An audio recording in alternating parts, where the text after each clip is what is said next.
Greetings, wrestling fans, and welcome to Fannin's Flashbacks, the podcast that nobody asked for, but I'm going to give it to you anyway. This podcast is going to cover tales from IWA Mid-South during my 12 years with the company, and it will be a part of the BNMVS Podcast Network. This podcast is intended for mature audiences only due to the foul language and graphic details about deathmatch wrestling that it will contain. This will be your backstage pass to get a peek behind the curtain at what led to the downfall of the craziest independent wrestling promotion of the late 1990s, early 2000s. And without any further ado, Nick Manawa, hit the music.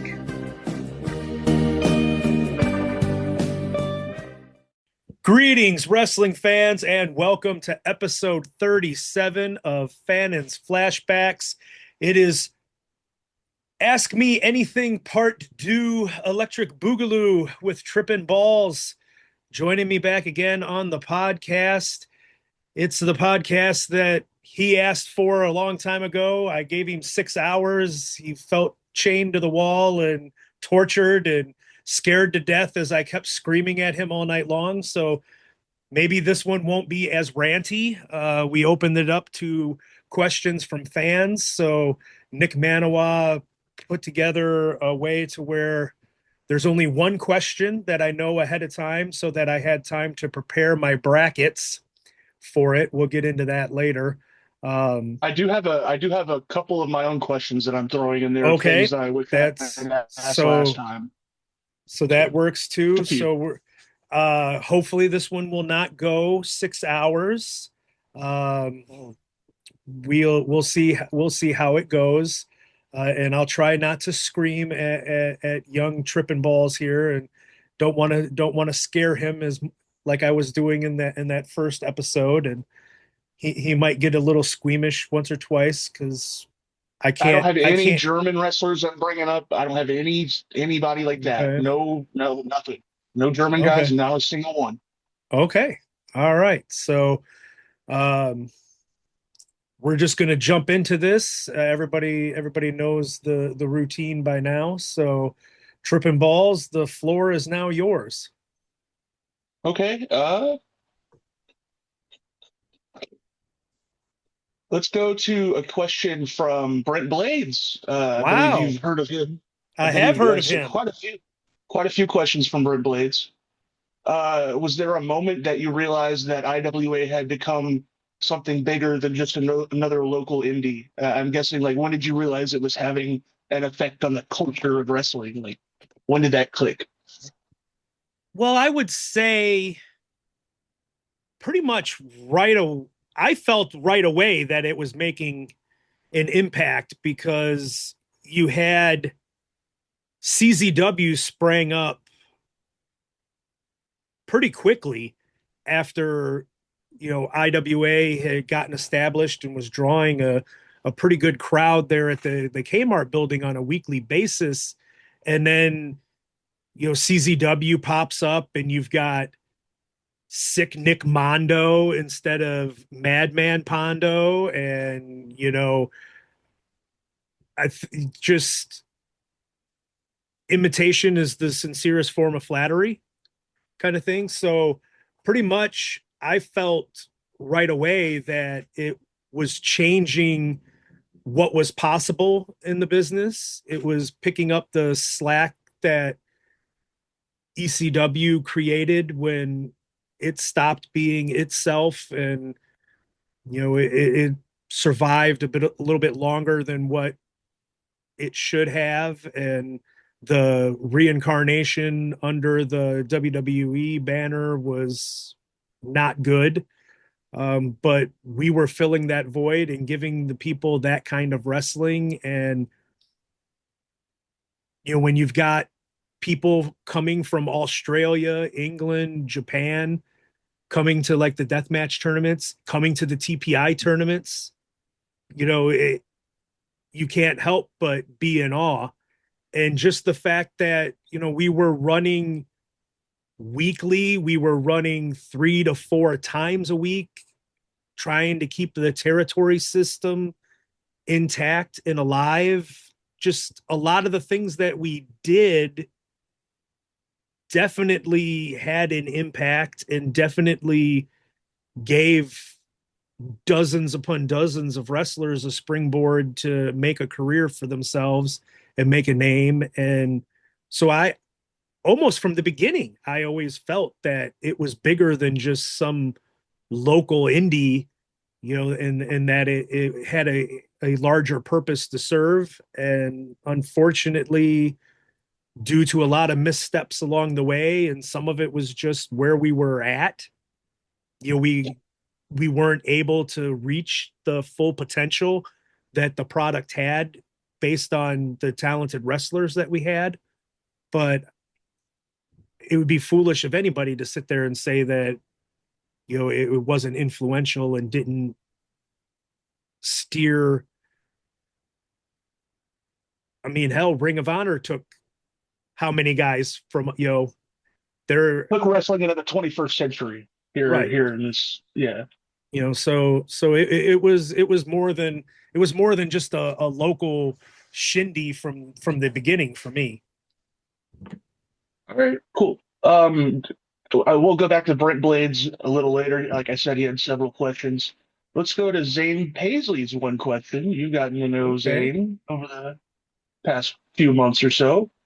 You previously stated you aren't a fan of movies, but you make several references to The Godfather in your demeanor and even your logo.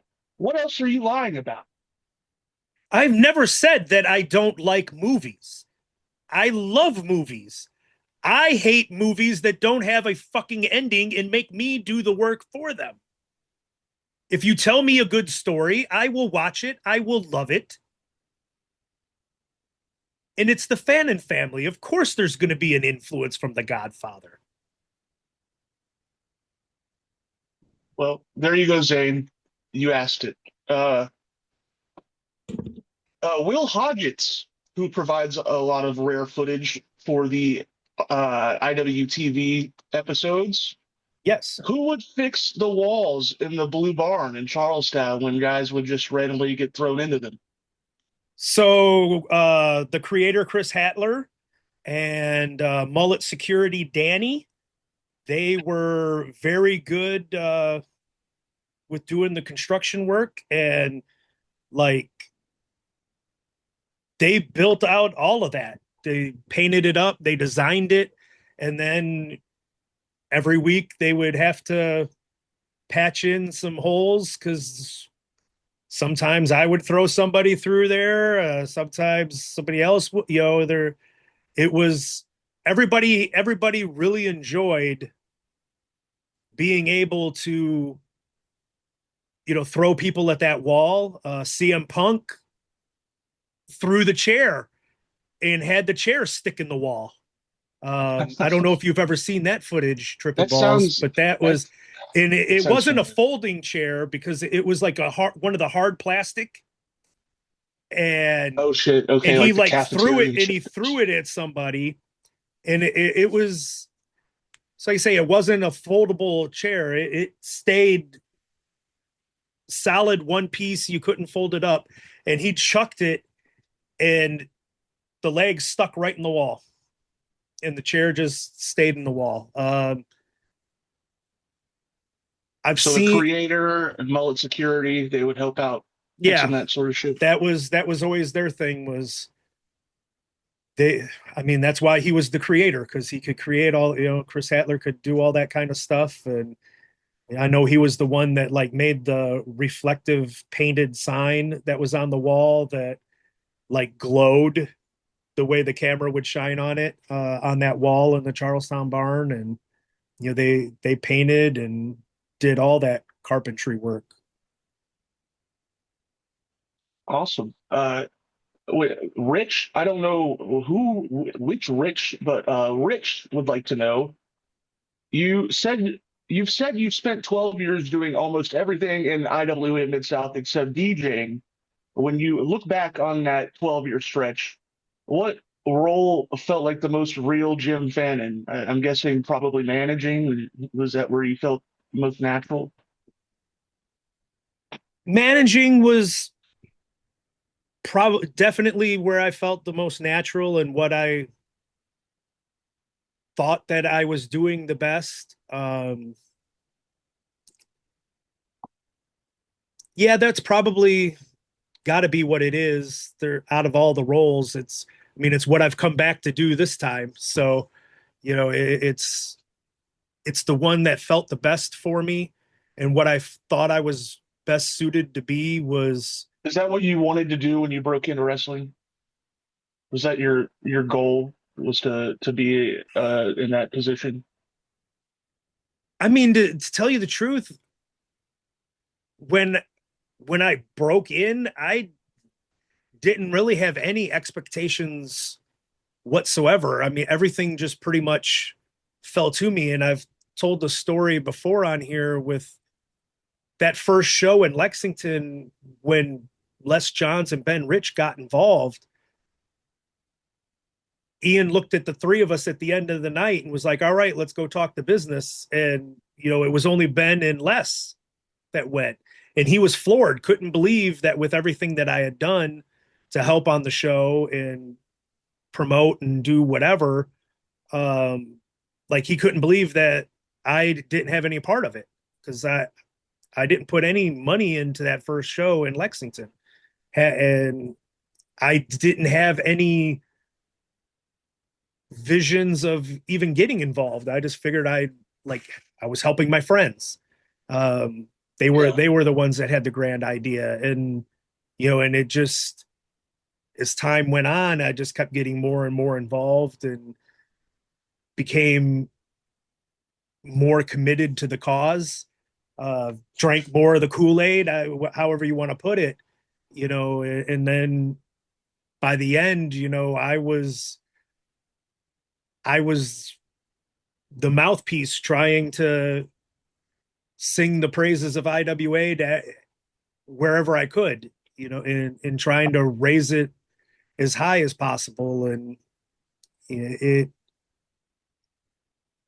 I mean, maybe in a way, maybe that's even more what I'm more natural at being, the carnival barker with, ladies and gentlemen, step right up, come and see this, like watch everybody else do this great work, because maybe I don't belong out there doing, maybe I'm not good enough to be part of the show, but let me get on Twitter and scream into the void that, here's this show, come out and see it.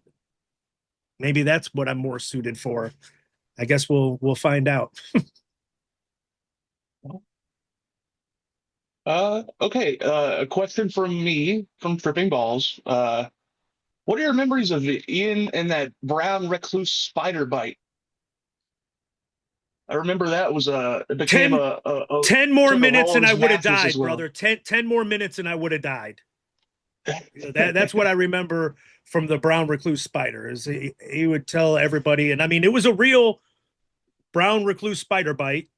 Don't get me wrong. I'm not saying that it was, I mean, he was bit by a brown recluse spider, and that was one of the sickest fucking things that I ever saw. The hole that it put in his skin from the venom Yeah, oh yeah. and shit.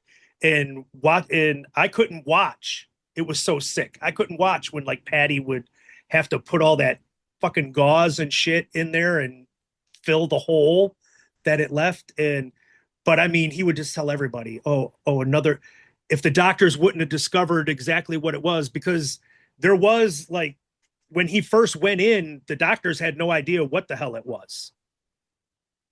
It Just wasn't wake like, up like that or something? he woke up one day and he had like this big fucking sore on it and it was all swelled up and he went and the doctors, I think at first the doctors even sent him back home. They gave him some like penicillin or something and was like, you just got some kind of an infection, go home. And it just kept getting worse. And, then they finally figured out what it was, but he was like telling everybody, another 10 minutes and I would have died. And, and it got to the point where like so many of us would just like roll like, oh my God, if we got to hear this, 10 more minutes and I would have died stuff like we would have, we would have thrown him out in front of a bus and been like, there's your 10 minutes, but Jesus, stop talking about it. And so that's what I remember of just one, how sick it was to actually like look at that. It just awful though. Yeah. Yeah. It like you could put your entire fist into In the hole. into the hole from the venom. And so don't fuck around with one of those things. And then he got bit a second time later.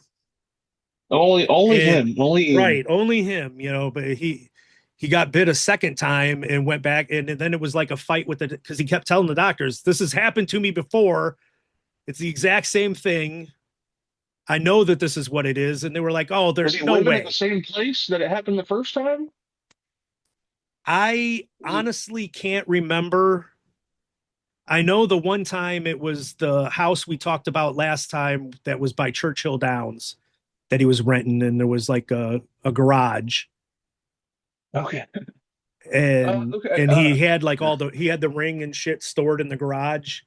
And if you like went, and he was out in the garage like loading up the ring onto a trailer or something and ended up Okay. getting bit. And so I don't know if it was the same location the second time around, but I just Well, he was remember sleeping in a bed full of spiders, just like something crawling all over him. Yeah, that's something. Hunter would like to know. Who is this? Hunter. I don't. That just says Hunter. I'm not sure Okay. Hunter who, but actually, is that listed? Hunter Biden. Hunter Biden has a question. I mean, he's very active on the internet He nowadays. It's is. very He is. possible. I know you shared your thoughts about CZW, but did Ian ever tell you what he thought about CZW's working relationship with Big Japan? Because he says Zandig got Pondo a gig in Big Japan through the relationship. I feel like Pondo was already working there. I don't know.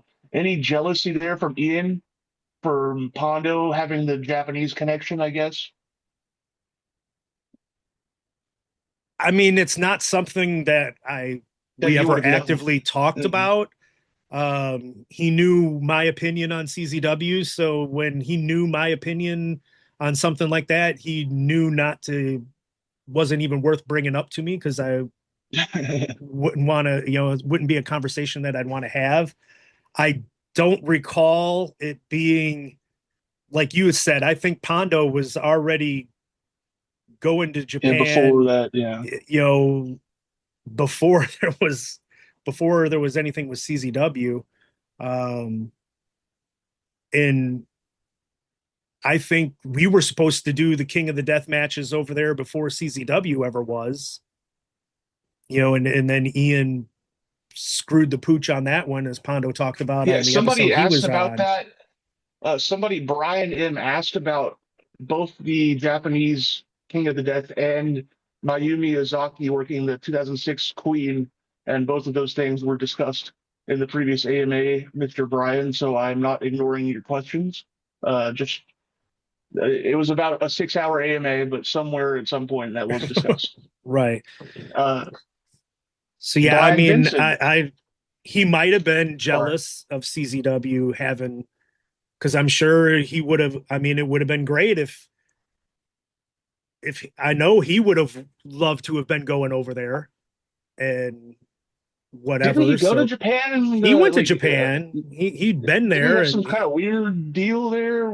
Somebody trying some weird shit with him, or am I making he that had up? stories where like one of the wrestlers kept trying to suck his dick and would knock on his door and be like, "Oh, Ratan-san, Oh, sucky, sucky," and like I don't know my Japanese wrestlers, so I don't know who he said it was that was doing that. And then he would always tell everybody that like he went out like, I mean, I guess it's common knowledge that the Yakuza is involved over there, and like they would put some money towards it, and then you would like go out to like the steakhouse afterwards or something, and they would be there and want to meet the wrestlers and talk to them. And he claimed that one of them tried to have him come back to the States with like a 14-year-old girl to have her start up a massage parlor, and so that she could send the money back to them in Japan. And he was like, oh, and I had to tell him, no, I've got a wife back home and I can't do that. And so, like, I mean, it sounded like a bunch of Well, bullshit to me. I, I haven't heard any other wrestlers tell a story about trying to be sent home with underage girls to start a massage parlor, but with yeah, Ian, because I feel anything's like a lot of the possible. wrestlers would have been going, like, taking them up on that opportunity back then. Right. Like, I there would have been a mean, lot more. Yeah, Jerry Lawler would have ran Big Japan. well, I mean, good you said God. it, not me. You said it, not me. Just let the record show that. Brian Vincent, who you've had on the podcast, that was a fun podcast. I like Brian a lot. If you could magically change one thing about your time in IWA, what would it be and why? We would have Magically. made money. I mean, actually, yeah, yeah, I yeah, mean, how about that? We would have yeah, made yeah. like, That's that is such a damaging question, and we'll go back to Zane Paisley's question here because I'm going to talk a movie. All right, and even though I don't like him as an actor, I really love this movie, Jim Belushi in Mr. Destiny, and he talks like the Jim Belushi. movie. The movie is about he struck out in his state high school baseball championship game when he had the chance to win the game. And he was just sure that that ruined his life. And like he was a miserable adult. And he just was like, if there was one thing that I could change, I'd go back and I'd hit that damn baseball and win the game. And Michael Caine is Mr. Destiny as a bartender and hears him. And so he like gives him this magical drink and he drinks it and it changes his life. He hit that ball and everything was different from that point on. And then he realized how great his life actually was and how much he missed his friends and his family and, you know, the To me, it's routine a job wonderful that he life had. type of stuff. Right. It was like a takeoff on It's a Wonderful Life. So it's one of those you have to be careful if you go and you change something because then who knows what'll Yeah. spiral after that. But I mean, other than making money, the one thing that would change if I could, there would be no snowstorm that first Morris show, and we would have had a couple thousand people in at the Morris show with Eddie versus Punk, and I would have liked to have seen how we would have done from there. I mean, I know the answer is he would have went to the fucking boat the next week and lost 10 grand at the boat. And we'd been right back in the same situation that we were in anyway. But it would have been interesting to see what would have happened if we actually had decent weather for that first Morris show and what could have changed after that. But you know, again, who knows? Maybe that would have made things worse.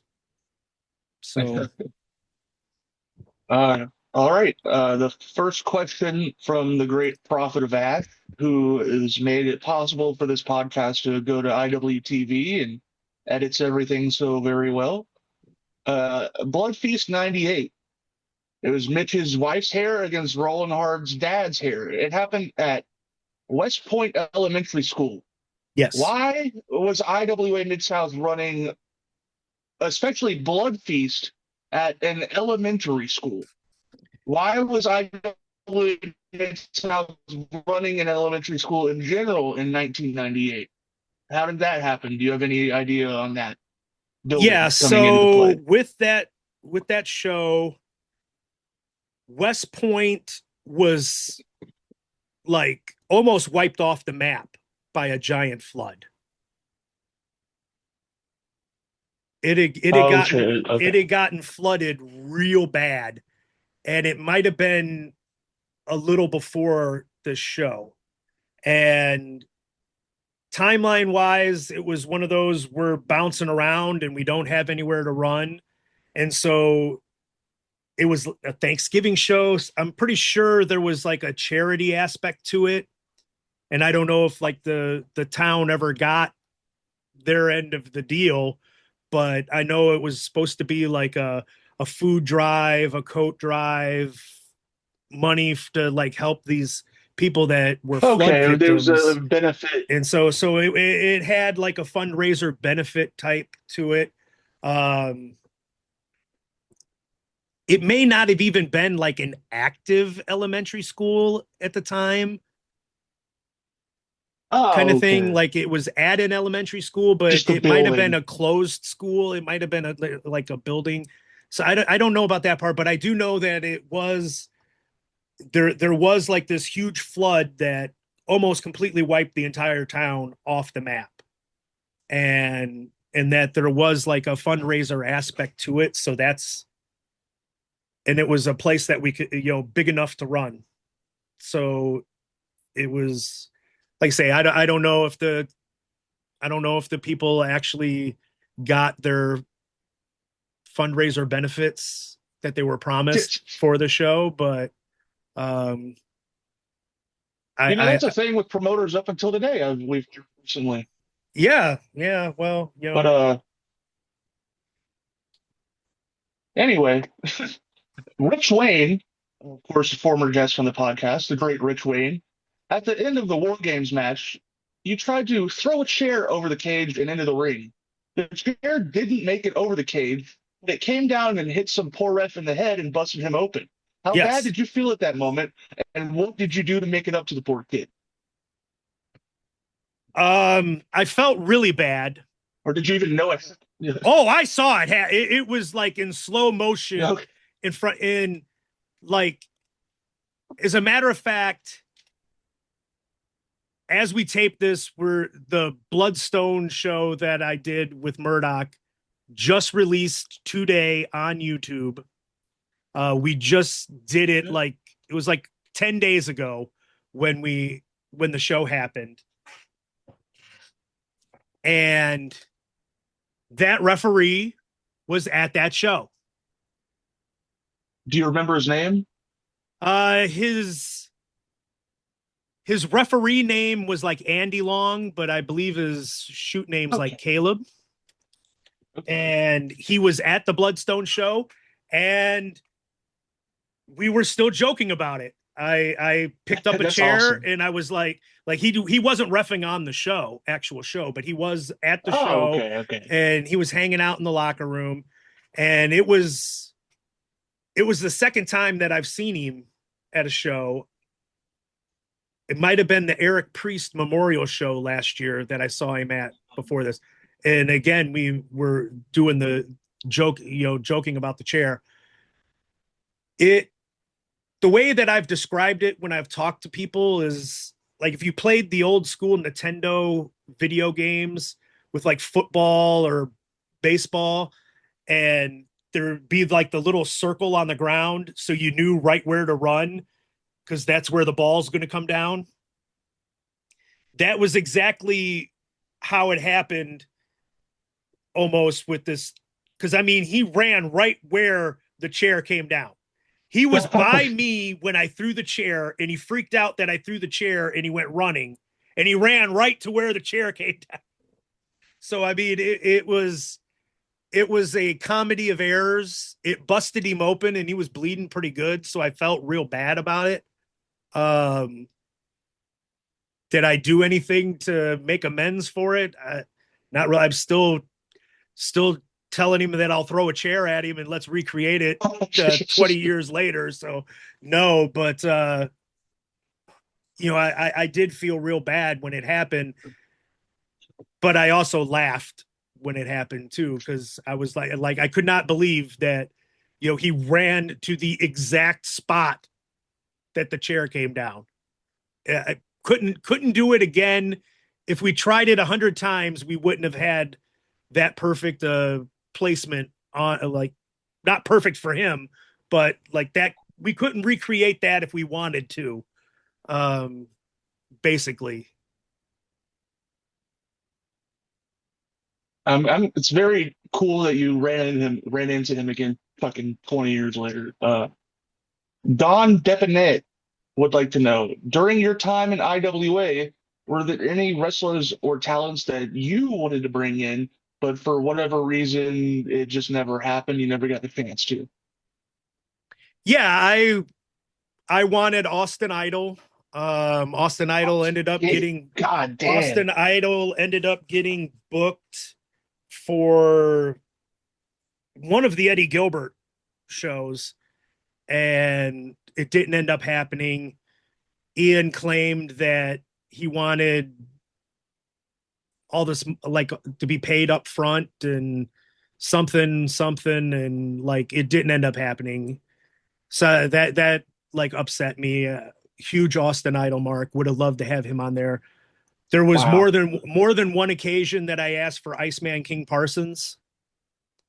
I was such a Did you know he huge. he, he worked a match at like maybe like 6 or 7 years ago? Like I've seen 68, footage 70 of years it, old? yeah, but I mean, Yeah, it like was. even back in like '98 time frame, I was at like Iceman King Parsons. I wanted in Austin Idol. I wanted in.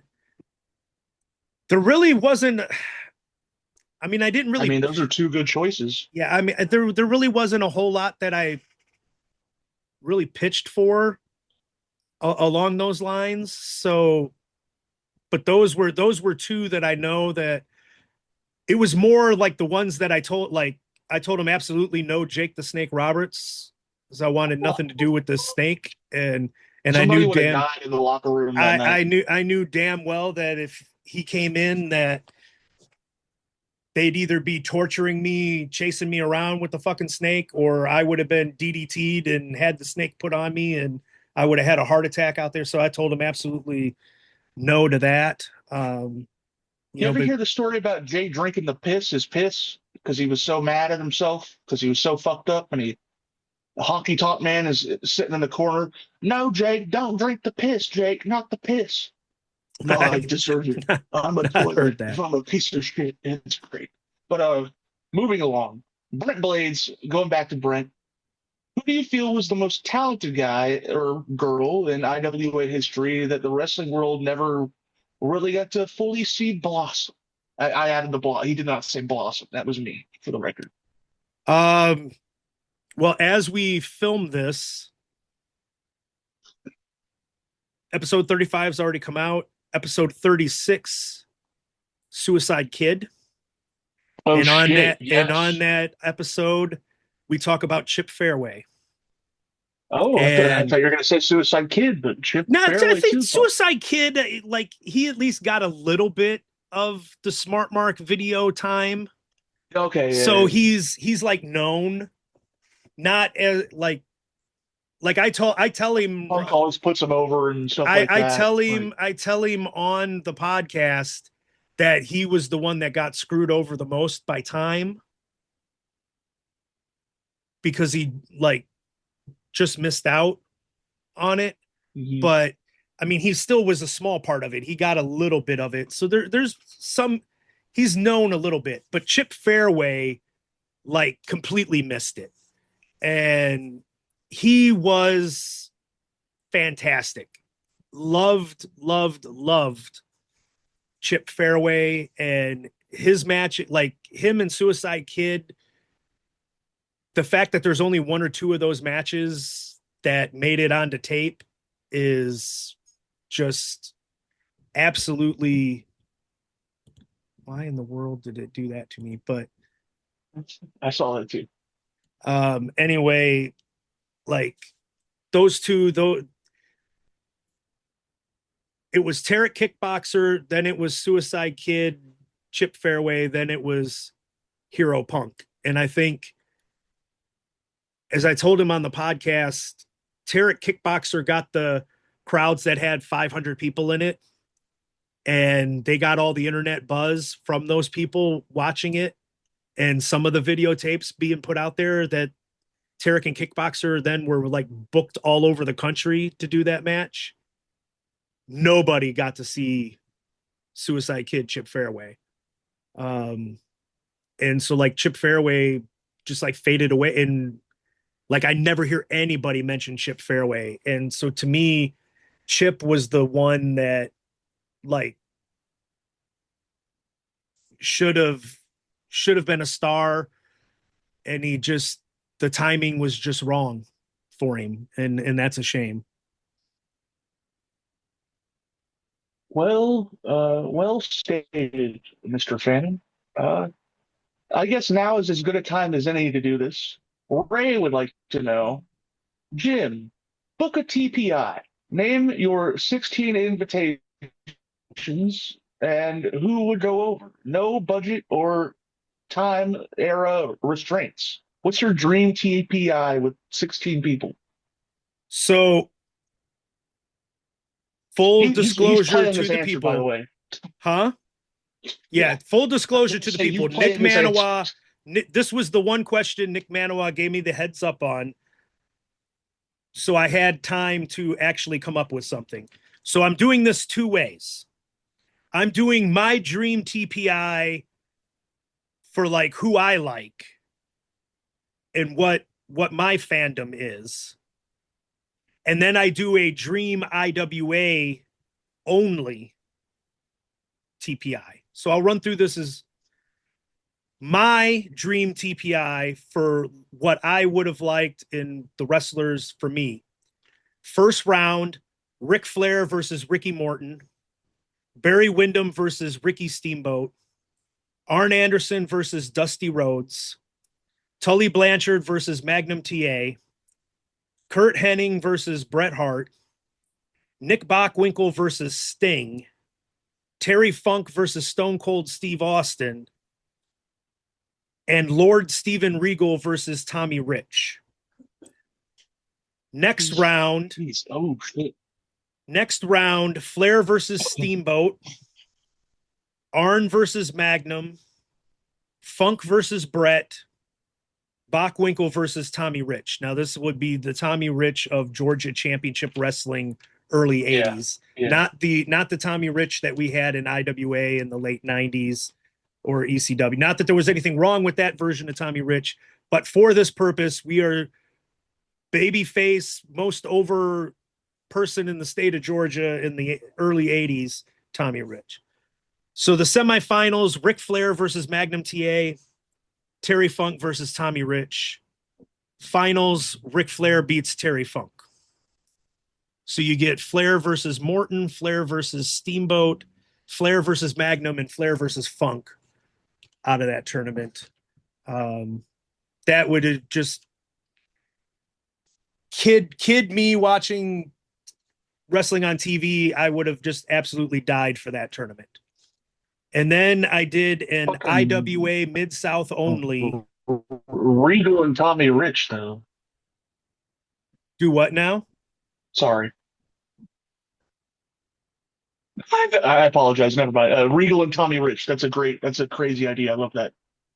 Yeah, I always loved Lord Steven Can you Regal hear when me? he would, as the TV. There's like a lag. There, so either my internet or your internet is causing a little bit of an issue. Okay. But I used to love watching Lord Steven Regal as TV champion with Bill Dundee as his manager, Sir William, and they would do the like he'd roll out of the ring and be like, "The time, Sir William," and like that version of Steven of Regal, I just always loved, and so I had to put him into the tournament. Um, it was hard. Like these are like hard to narrow down to just 16 people, um, but I did it. So then the IWA version, first round, Chris Hero versus Trick Davis, AJ Styles versus Matt Sydal, Samoa Joe versus Dingo, Tarek versus Kickboxer, Punk versus Candido, Suicide Kid versus Chip Fairway, Mark Wolf versus Mitch Ryder, and then Mickey Knuckles versus Tracy Smothers. Oh yeah. Second Yeah. round, Yeah. Chris Hero versus AJ Styles, Samoa Joe versus Mickey Knuckles, CM Punk versus Suicide Kid, and Mark Wolf versus Kickboxer. And full disclosure, Kickboxer Tarek was a coin toss. Um, and Kickboxer ended up winning the coin toss. So he was the one to advance on that one. Because that one was the hardest one for me to choose. Semifinals, Chris Hero versus Samoa Joe, CM Punk versus Mark Wolf. And then in the finals, Chris Hero defeats CM Punk. Um, so so Hero gets to avenge his horrific loss to Samoa Joe that to this day I refuse to watch.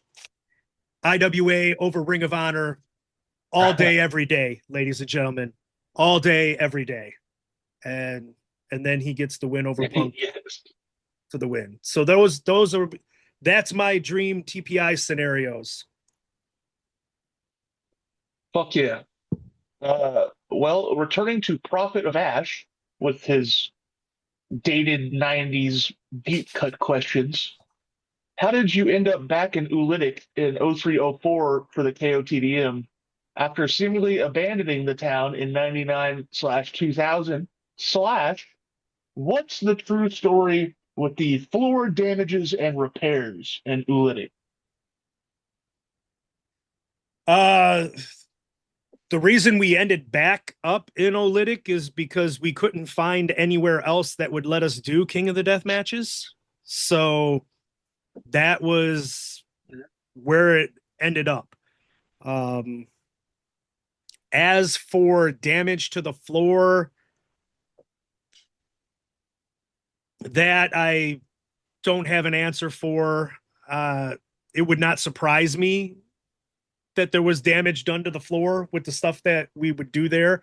They would always make us put down that horrific brown tarp, like canvas tarp onto the floor that people would trip over and looked awful on camera and everything else. It was a horrible aesthetic. It horrible building, but again, it like at that time there was not places that would let us just go completely bonkers with the deathmatch stuff. So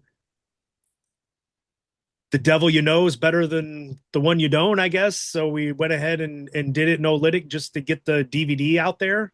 But yeah, it wasn't As a follow up from sorry, as a follow up from Jeremy Prophet of Ash, if not Olytic, what's the worst slash weirdest way a building was damaged during an IWA that you saw? And what's the worst slash weirdest thing a building owner claimed that just wasn't true? I mean, I never dealt with the building people at all. So I would never hear the complaints of you did this, you did that. So I really don't have answers for that. I can't think of any crazy damage off the top of my head to a building. And I got definitely you. You don't have to think. I definitely can't think of anything where they claimed we did something and we didn't. Um, You did that shit and you were proud of it, damn it. right, yeah. I mean, the video's out there. I mean, it's not like we can say that we didn't do some crazy shit. So anything's possible, but just off the top of my head, I can't think of anything. Okay.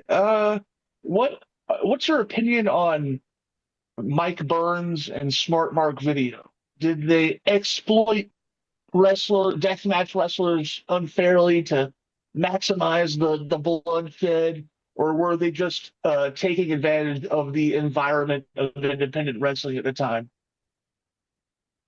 I don't think they were taking advantage of anybody. It was Or I mean, taking advantage as in like this is happening. We're going to be the ones that are documenting it, not like did they encourage an elevation in the violence for like we need to sell more DVDs, or was it just like I mean, you all are doing the shit. Let's like, yeah, we'll be there to film it. Let's do it. Like, was there Um, ever like, well, there wasn't a whole lot of blood tonight, guys. I don't know about this. If it's gonna there, sell a whole lot. I mean, since I wasn't the one doing the bleeding, they never said anything to me about needing more blood. Yeah, I mean, fair enough. Yeah, yeah, yeah. I This is good. mean, my interactions with Smart Mark was always positive. I Smart Mark was fantastic. Like without Smart Mark, I go broke 5, 6, 7 years sooner. Without Smart Mark, there's IWA goes under probably after Morris. You know, um, it's. I mean, I'm sure they like the way you worded it. It was if they're going to be doing this, I want to be the one to film it and release and put it in and be a part of it. But they never, from anything that I ever saw, they weren't like telling anybody, you know, gig yourself deeper, bleed more, Yeah, yeah, jump yeah. jump off of You know, something we saw a higher. whole lot of tapes when that Um, shit happened. Why don't because we do because a something like lot of, that, sort of thing? I mean, with the mindset, like you just have to put yourself like think of what the mindset is of a person that would even agree to do a death match in the first place. You film it and release it to the world on their own, they're going to escalate and try to make it bigger, bloodier, more pop. Like you don't have to encourage them. They're going to, they're out there. The ego that it takes to get into the ring to begin with, and then the zaniness and toughness to do that. I mean, you don't need to push. If anything, it was trying to talk them down. I know that I was around where there was conversations of you don't have to do that. We don't do that because some of those guys wanted to do just insane shit, and especially like once like the weed eaters and stuff started getting involved Yeah. in stuff like there was more than one occasion where Ian and Smart Mark are like, you don't know, we don't want, it's called death match, but it's not literal. We don't want that kind of shit. We Yeah. we we we, we Yeah. don't want it to be literal out there. So yeah, they didn't exploit anybody, they didn't pressure anybody. They were just they're like if anything, it was more if these guys are going to be doing this to themselves, they might as well make some money off of it. And by them, I mean like the wrestlers, because the wrestlers would have made jack shit Yeah. if it wasn't for the DVD sales and Ian being able to keep the doors Yeah. open and I pay love more. Smart Mark, by So the way. yeah, This is so you're not going to get me to say anything bad about them. uh, wanted your opinion because you never really hear a whole lot, or at least I wasn't a part of the message board generation that was reading all this shit online. I was in elementary school. So like when you just never hear a whole lot about Mike Burns and Smart Mark, except when you watch all these old videos and shit and you hear him get referenced, and it's like, hmm, he's like this mysterious figure to me in my dumb brain. Yeah, But I've anyway, tried to get him onto this going back, podcast, but he won't do it. that would be fascinating. Him or the Robles, right? That's the was the camera guy. Yeah, he was the camera guy, like not in the original run, because the original run it was Glenn and Gary that would Oh, come out here with Gary Bert. too. God. And then like Glenn stopped coming on the trips out, and that was like when Robles got more involved. Was when Gotcha. Here, is my internet still fucked up on your end, or is there still an issue? It's better than it was, but there's every once in Okay, a while okay, it like gotcha. freezes.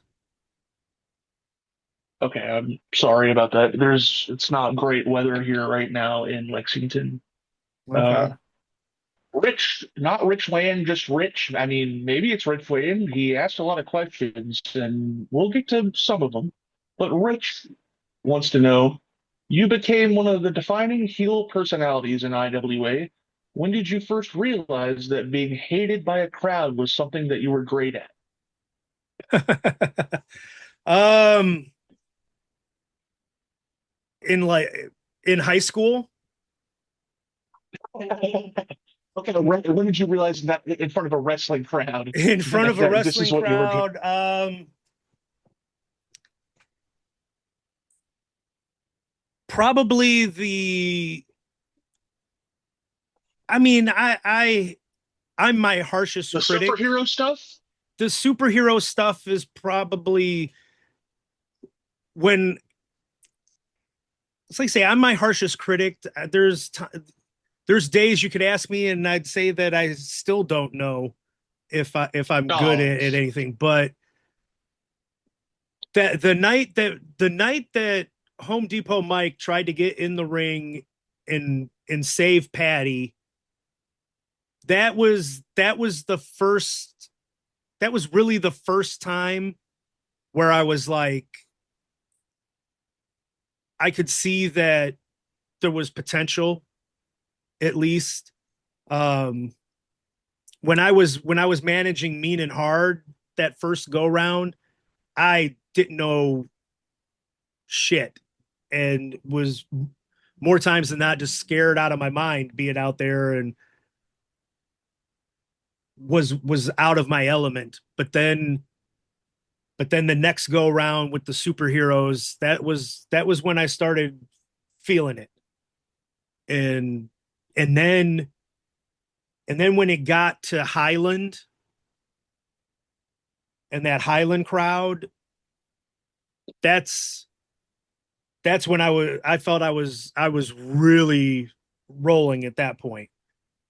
Um even as a harsh critic of myself, I'd put some of my Highland stuff up against at least anybody on the indies. oh yeah, I mean, shit. Yeah, I mean, it holds up today. You're getting a run in 2026 based on the type of shit that happened back then. So yeah, no shame in taking pride in that. Um, Going to at Gekido614 on Twitter. Ooh. What was, do you know the reason for the falling out between Todd Morton and Ian that led to him disappearing from IWA for a decade, which he came back as a angry bald old man, which was cool as fuck in about 2015 or 16. That's when I got to see him in IWA. But why did he leave in like '03 or '04 or whatever it was? Michael Todd Stratton. Pretty much the same story as it is for everybody. It was money, and around that time, he's a Southern Indiana guy, and he family got a shoot job to pay his bills. Busy man. He can't be going up the Highland, and he can't be doing a quadruple shot all over the state of India and things. So Ian Yeah. stopped booking him because he's going to book the people that are going to be at every show. And we pretty much stopped doing the very southern Indiana, like Kentuckiana, Louisville. We stopped doing that market. And Todd wasn't gonna go up and do all those other shows far away. And there's money. Yeah. Todd's another one I've been trying for months now to get Todd onto the podcast, and the timing just has not worked yet. He keeps telling me to, he's going to try to make something work. So hopefully sooner rather than later, I can get Todd on here to definitely tell his version of the story. But to my knowledge, that's basically what it was, is we just stopped running the area that he could perform in because he wasn't going to lose his shoot job over an Ian Rotten paycheck, you know, that may or may not be there for a show that may or may not get canceled, or would have 20 people on it and get you next time, kid. He'd paid his he'd paid his dues and did like it wasn't for what he didn't have to be there. He didn't have to be there, and for what his spot would have been on the show, it would have been a throwaway. It wouldn't have mattered for any, like Ian had his bright shiny toys that he had at that point in the IWA timeline, and the Memphis style guys weren't it, so it was like even Tracy had pretty much stopped doing shows around that time and would just periodically pop in. So speaking of Tracy, this is kind of off the top of my head. Do you have any memories of why and where the Golden Vampire came from? I remember the Golden Vampire. I don't remember the genesis of it. I don't. It was just it might have been something that it might have been something with maybe Larry Sweeney brainchild kind of they crazy had a match together. It might have, for some reason.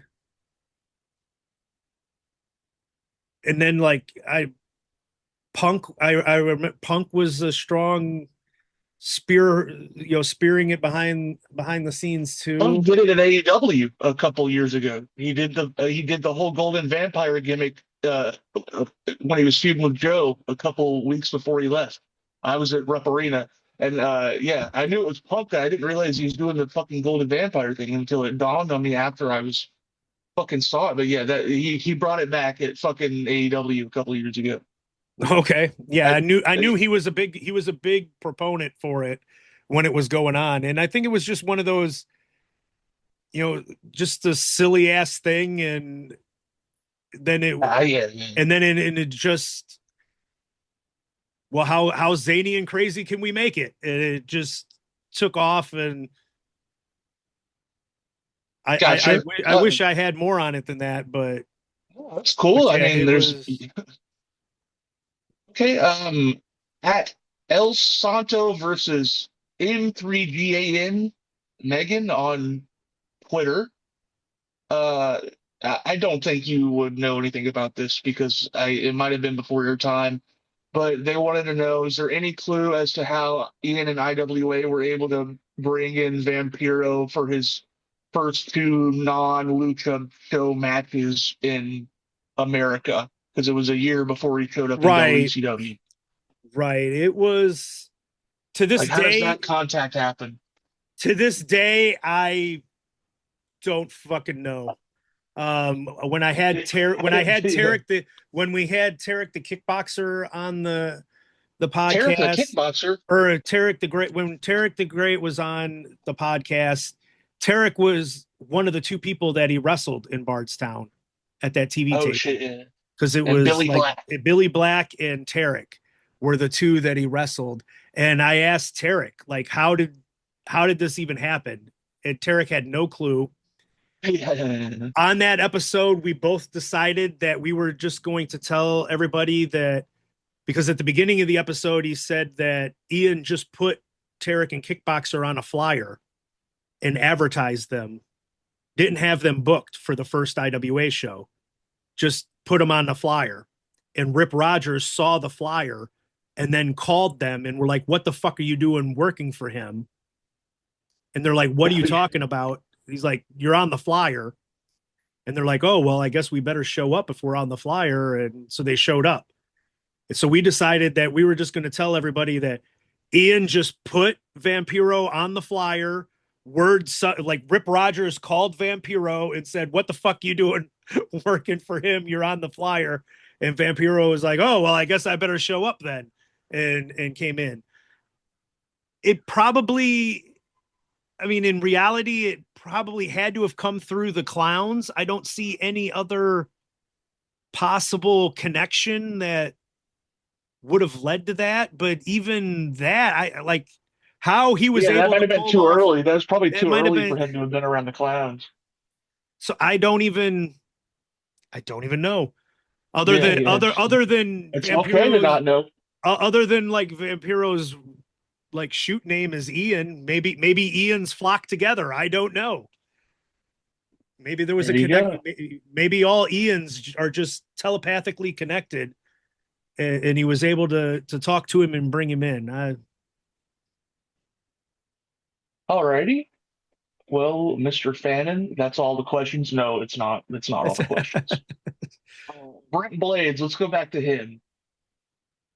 Who do you feel was the best like talker that came through IWA? I guess like who could just have a mic put in his hands for any reason under any circumstances and knock it out of the park? Tracy Smothers. Okay, besides Tracy, Tracy doesn't count.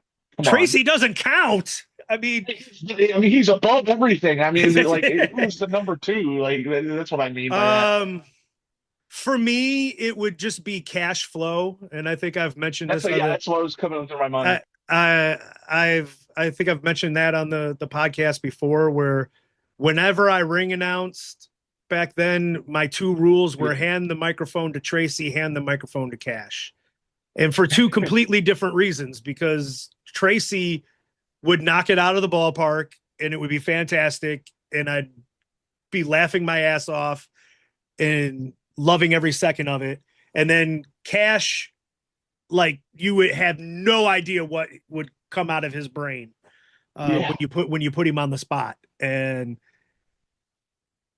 like Cash is another. I've tried to get Cash on here, and he's said that he'll try to make time, and because the filming Tulsa Kings just hasn't worked out timing wise with getting to have him on here. But I want to get him on here so I can take credit for preparing him for his role in Tulsa by giving him the microphone all those times and making him come up with an improv and come up with stuff off the top of his head and things like that. But just some of the things that he could just pull out of his ass, and then you're like, wow, I can't believe that you were able to do that. And I think I've even like told the story on the podcast before where we always ran Thanksgiving night, always ran Thanksgiving.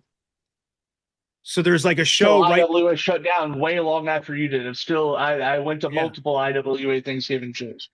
Well, it was a Southern wrestling tradition, But for some reason, Cash thought that also translated into running on Christmas night. And there was like a show right before Christmas, and he, like, whoever it was, Corporal or Blaze or whoever it was that he had just worked, and like got cheated out of, they cheated to beat him, and he's cutting a promo and he's like, well, on Christmas night, and Miss Donna just yells out, there's no show on Christmas night, you dumbass. And without missing a beat, Cash just goes, I'll be opening my presents, but the first show after that, I'm going to kick your ass. And I was like, oh my God, that was brilliant. How did he just come up with that out of nowhere? And I mean, there was like no hesitation whatsoever. He was just able to come up with it. And there would be times. He was a straight up IWA guy, right? Like he showed that's where he broke in completely, wasn't it? Yo, yeah, he was IWA through and through for like the first 4 or 5 years of his career, and then he like got married and had a kid and was like, why am I why Doing am I 200 tubes. why am I doing all this insane shit for nothing, next to nothing, when I've got a family to support. So then he started at venturing out and doing more things and trying to like make a career out of it and stuff. So, but yeah, he was Cash was just amazing with what he could just come up with. You just see the light bulb go on over his head, and then he would spit out some. I think there was one night he threw out some French out of nowhere, and you were like, "What?" And he'd pull out like a Bart Simpson quote or something, and I mean, it would just be, you'd just be floored, but you'd also laugh just like you'd laugh with Tracy, but they would get you there in two different ways. Okay. Fucking cash flow, man. Just wow. Uh, okay, moving on. At from Crockett Pod on Twitter wants to Okay. know what are your favorite and least favorite memories from the Clarksville building that they ran? IW. Well, That I don't, was the riot up there. the riot was like, for me, the best memories are always going to be like the behind the scenes, just hanging out with the guys. So to me, the best memories of Clarksville was just me and Mitch having the heel dressing room to ourselves. Yeah, yeah, And, you talked about that. Fuck yeah, that sounded fun. those are always going to be the memories I cherish the best. Worst memories. Um, I don't know if I've told this story on the podcast before, but my then girlfriend, her mother was like real religious. And Come to she the IWA. and she brought her mom to a show one night. And at this show, there was probably a 13 or 14-year-old kid that had a sign that said he was my illegitimate love child, which would have been, I would have had to have been like 10 years old when I fucked his mom to sire this kid. So I mean, there's like absolutely no physical way that it was humanly possible for this to have happened. But I like mean, he you had got to get in where you fit in, Jim. right, but he had his hair combed like me, where it had the part, and he had it combed over, and like the whole night, like his friends and his family, like whoever he was there with, just like kept screaming about it all night. And they're like, "Look at our sign!" And so my girlfriend's mom's sitting there going, "You did not tell me that Jim had a son." And she's like, "Mom, that's not his kid. They're just like," and so it was a lot of awkward moments and trying like she just couldn't understand why somebody would be claiming to be my kid and not really be my kid. And I was like, just look at him. There's no way, other than the fact that he looks an awful lot like me and he's combed his hair exactly like me. And I don't, but yeah, that was a bad memory. Trying to think of something else off the, I mean, there's well, plenty of here's questions. one. Here, Here's a let's hear favorite it. memory only because I'm an asshole. And um so it's the Pondo JC Bailey circus death match with the scaffold and the top of the ring covered in the barbed wire, and they do the The three. Rick Matrix weekend. That's the way I like to remember it. We had the Oh, great that was Rick the Matrix same on the that was the card. same weekend. Yeah, yeah, I'm pretty sure. Ultra Styles Clash weekend or whatever it was.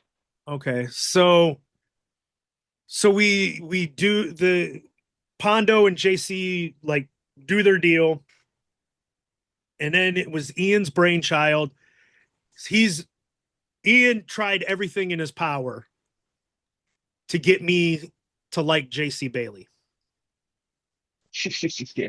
And it's like, dude, it's not going to happen. If JC Bailey could have saved my life and I would have killed myself because there was no way in fucking hell I would have let him have it over me that he had saved me. So there was no way that it was going to happen ever. And so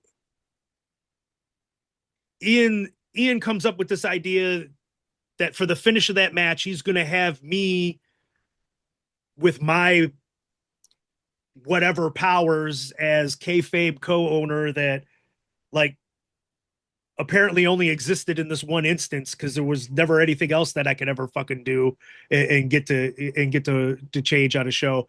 But he had me be the one to go out there and call off the match and be like, kid, you've proved yourself. You don't have to do this. This match is over. And he pretty much makes me say like, I respect you or whatever the fuck it was. I'm not about to go back and watch the footage to see what it was that I said. But we get into the back afterwards, and JC is like in tears. And he comes up to me and he's like, that meant so much to me that you said that, Jim. Thank you so much. And I looked him right in the face and I said, Ian told me to say that. I didn't mean a fucking word of it. And I turned and I walked away. That is one of my favorite. That's probably my favorite It's one of memory. your favorite memories of. That is probably one of my favorite memories. Just the look on his Oh, face when I got to Jim. tell him that. Oh, Jimmy Fan, JJ Fannin, you rascal, you. What happened? Okay, I know that there were some Texas wrestlers being brought in for like King of the Death and stuff, but what led to this is one of my questions. What led to IWA doing that show in Texas in 2007? And what are your memories of that show? So there was Rachel Summerlin. I think at the time, Rachel Putsky or whatever she was going by. Like, she could have been on every show. Every show. Yeah, Wow. yeah, yeah. Wow. Say less. We understand that. Big Yes, fan of Rachel Summerlin, yes. Rachel Pusky, whatever. Um, there was the guy she was dating at the time. I don't know if they're still together or not. Childs. That was Darren the Darren yeah. Childs, and then what was the other guy? Jacob Ladder. Jacob Ladder. He recently passed away a couple Oh years ago. wow. Wow, I did not realize that. Yes. Okay. Yeah. Um, so yeah, they like started coming to the shows and they were like, were they at all affiliated eventually with like the St. Louis Anarchy? Because weren't their Yes. thing in Yeah. Yeah. Texas was like it was like Anarchy Championship Wrestling or something like Yeah. that in Yeah. Texas, wasn't Yeah. it? And eventually, yeah. I don't know if those promotions were directly connected, but yeah, there was definitely a big overlap. Yeah, around that time. Yeah. But Okay, so like ACW was what they were running in right, Texas. yeah. So they were coming in and they had their thing in Texas and they really wanted to be on IWA um, for the exposure so that they would help their home promotion. Set Um, himself on fire at King that one year with the sweatshirt doused in the lighter I fluid. I only remember Rachel. I don't remember really anything about those two. Darren, old Darren Childs. But you know, they would come in and they'd be on the shows. And so that was like around the time where we were doing we had the thing with the Ritters in the Quad Cities with like the no limits or whatever. And you know, we had the Pondo was doing the IWA East Coast and whatever the guy's name with the IWA Deep South. So like, you know, Ian's trying like these territory, like trying to expand on the IWA brand and trying to expand the territory system and have places where like we and other IWA wrestlers could go work on somebody else's dime and be on the like, but it Yeah, all be yeah. connected kind of thing. And so we were like, okay, well, we'll use our name recognition with Smart Mark Video, to co-promote a show with you guys down there in San Antonio. And my memories of the show was that was real early in the relationship with my wife. And she went with me. So me and her drove down from like Northern Illinois and drove down to San Antonio, Oh which shit. took fucking forever. Yeah, yeah, I think so. Yeah. Um, but I remember there was somebody on that show. I can't remember his name, but he was like from I'll El figure it out. Paso. He was from like El Paso, and I remember him talking to me about how he said like El Paso to San Antonio was like a 13-hour drive, so it was about the same amount of time as our drive. And he was like, but I never left the state of Texas. He's like in Texas the entire time. I remember that. And then I remember being on commentary and just eviscerating one of the referees for completely fucking up a finish and not counting to three. And I think it even made it onto like one of the botchamanias or something because it was so Al- bad. Also, that night, I believe Masada legit knocks out Necro Butcher in their match. One of the rare times Necro was out punched. Okay. That's not that doesn't stick it that doesn't stick out in my mind. Um, Loki and Hernandez match that night. Uh, it was a good show. But you have positive memories of it. It sounds like.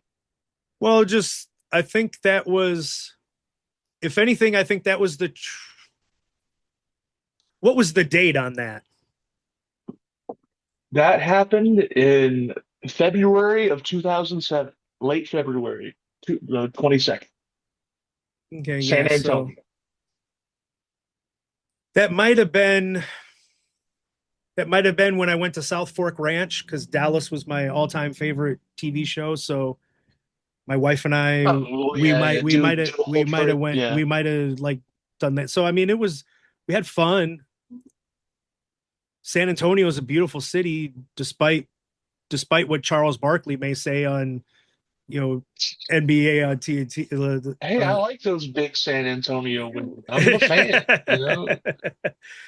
Yeah, but it was a fun trip because I wasn't traveling with Ian, so that always made the trips a lot more fun. I know I felt bad for Mickey because I think Mickey had to do the entire drive by herself, her and Ian going down. Um, but yeah, Yeah. the not a whole lot of memories specifically of that show, but that was the backstory behind why it happened. Was Ian really had it in his head that he wanted to try to rebuild the territory system and have deep south and no limits and east coast and mid south, and hey, we got these guys that are willing to work with us, so let's add Texas. And it, for reasons that we could probably all guess, it didn't end up working. And then, like I say, I think those guys then started like working with the group in St. Louis Yes. after Yeah. that. So they ended up Gotcha. doing more business with the St. Louis Fed than us. But like I say, I always enjoyed having Rachel around. Rich would like to know, now that you're revisiting so much of your history through your site and podcast work, what have you learned about yourself by looking back on the Jim Fannin character and the man behind it? Well,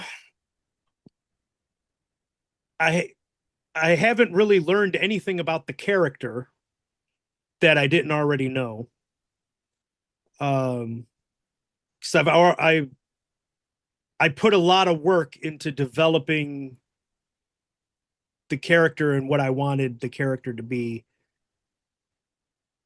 And basically it was, I did not want to have a single redeeming quality to me with the character. I did not want to be cheered at all.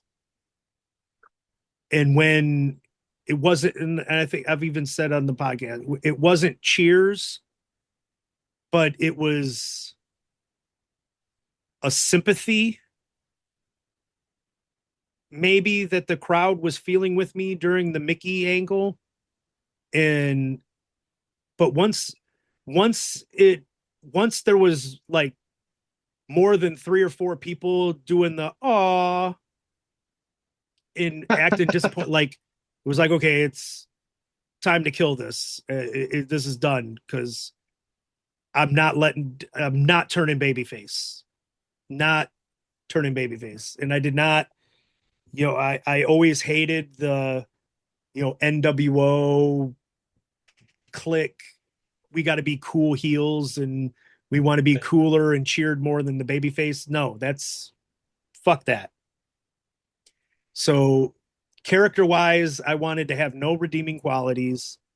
I wanted to be a mixture of, you know, as Zane says, the Godfather, because I'm running a crime family kind of thing. I wanted to be the evil businessman like J.R. Ewing on Dallas. So, poor Chandler, we get screwed over. There was like an angle before Cash had joined the family. He tried to collect the bounty on Ian, and I had promised him 5 big ones. So everybody's thinking, oh, $500 to get in there and try to injure Ian, and Ian kicks his ass and beats him. And he's like, well, I did what you owe me 5 big ones. So I gave him 5 ones. It's like, there's your 5 big ones. So I wanted to be like the just evil, evil businessman, like let's say just no redeeming qualities whatsoever with the character, and A piece of shit. combine all that kind of thing into. But the what I'm learning, and I've mentioned on here 100 times, been apologizing to people for just, this run is my chance to try to make amends for back then. I lived the gimmick 24/7, and not to say like I'll be the first. I am an asshole, not as big of an asshole as I portrayed on the shows. Um, so I'm trying to not let the character take over the real version of me, kind of thing. So this is like my redemption chance, make amends to the people that might have wronged, some of the people that I might have wronged in the past. Some of them deserved every bit of it, and I will never attempt to make amends with. But, um, just for the most part, it's come back, actually enjoy myself, have fun, enjoy being around the shows instead of just being miserable and hating every second of it. And just try to do things the right way this time. And so those are the things that I've learned about me as a person while trying to do this and trying to make the second run go better than the first. Fuck yeah. Well, I mean, Jim, yeah, it's shaping up nicely. I just can't wait for this Wrestle Arts footage to drop. I really got to see you and Connor. Brandon Propp, if you hear this shit, release your footage quickly. Damn it. I listened to the Brandon Prophet episode recently. It's a very interesting guy, actually. Yeah. You know? I've enjoyed Uh, getting to know him yeah. better and doing this. Yeah, the only and I've told him, I was like, you got to get this footage out there. But he's doing It is like what it all is. It's yeah, he's it doing all doesn't the matter. work of himself, and they're Yeah, they're a charity, so he's like not wanting to. It's like, well, do I pay somebody to edit this footage, or do I have more money for the charitable goals? And it's a tough act to balance with it, but yeah, I understand. I'm not knocking them. they It's just I'm a need greedy they wrestling fan, and I want to see these things. they need to be faster with releasing the footage, and that was one of the main reasons why I've been creating my own content and filming my own stuff, and then having Ben like everybody needs to go watch the Yeah, three that's great. part Ben It's great Rich stuff. series. I'm Ben telling is great. you that those three things with Ben Rich, and it's all over my socials, it's on my YouTube channel. Like, you guys need to go watch that stuff, because Ben is knocking it out of the ballpark with what I'm asking him. And Ben then Rich. with what we have planned for July 25th, just bear with us, watch the footage that we're putting out there. Hopefully Wrestle Arts will catch up with us as far as the match footage goes, but you can like, we've done enough grunt work with the stuff that we've done on the side that you can follow along and know how it's going. And then when you see what I do on July 25th, it'll be, hopefully it'll be a good payoff for everybody. Because I When you win the title, when Chandler wins whatever's happening, Chandler's winning. Connor? Chandler? Who the fuck is Chandler? I well, don't know, but I had he's mentioned doing Chandler great. McClure earlier, so you probably Chandler corrupted your McClure, mind. Eric Priest, yeah. IWA Brain, yeah, yeah. You spoke of Ben Rich. That reminds me, I didn't actually put his questions down, but he did message me on Facebook with four questions. Let's just go through Ben Rich's four great questions because he is such an Well, if important anybody knows part his of the. whereabouts, he's fled the country after this last video. So, is there an IP address that you can trace on there? It's saying Trying to find Little this man. It's saying Little Saint James Island. I don't know about what is that? Little. Hmm. Anyway, actually, let's just focus on his questions. As a huge Tommy Richmart growing up, what was it like working with Tommy in IWA? I'm assuming it was very just a drunken madness, basically. Yeah, with Tommy, it was one of those, you know, careful to meet your hero kind of things. As I've told the story where like they set me up and ribbed me the first night, really, where I Yes, yes, talked yeah, to yeah, him yeah, yeah. and everything. And a lot of it was self-inflicted on my part, because I hated Doug Gilbert with a passion and was so shitty to Doug Gilbert when I was in the front row and Oh, okay, yeah, yeah. spearheading everything. And so, because Doug had heat with me, then Tommy had heat with me, since they're best friends. So that like made a less enjoyable experience than what it should have been. Um, but it was, and it's going to sound awful coming from me, because I've admitted on here how checked out I was at the end, and like half-assing it and not wanting to be there. But it was disappointing to see that like it almost felt like that kind of thing with Tommy in a way. I mean, you're kind of being checked out as different than a guy taking a booking as a wrestler to fucking give him 10, 15 minutes or whatever. That's a different kind of checked out than what you were Right. going through.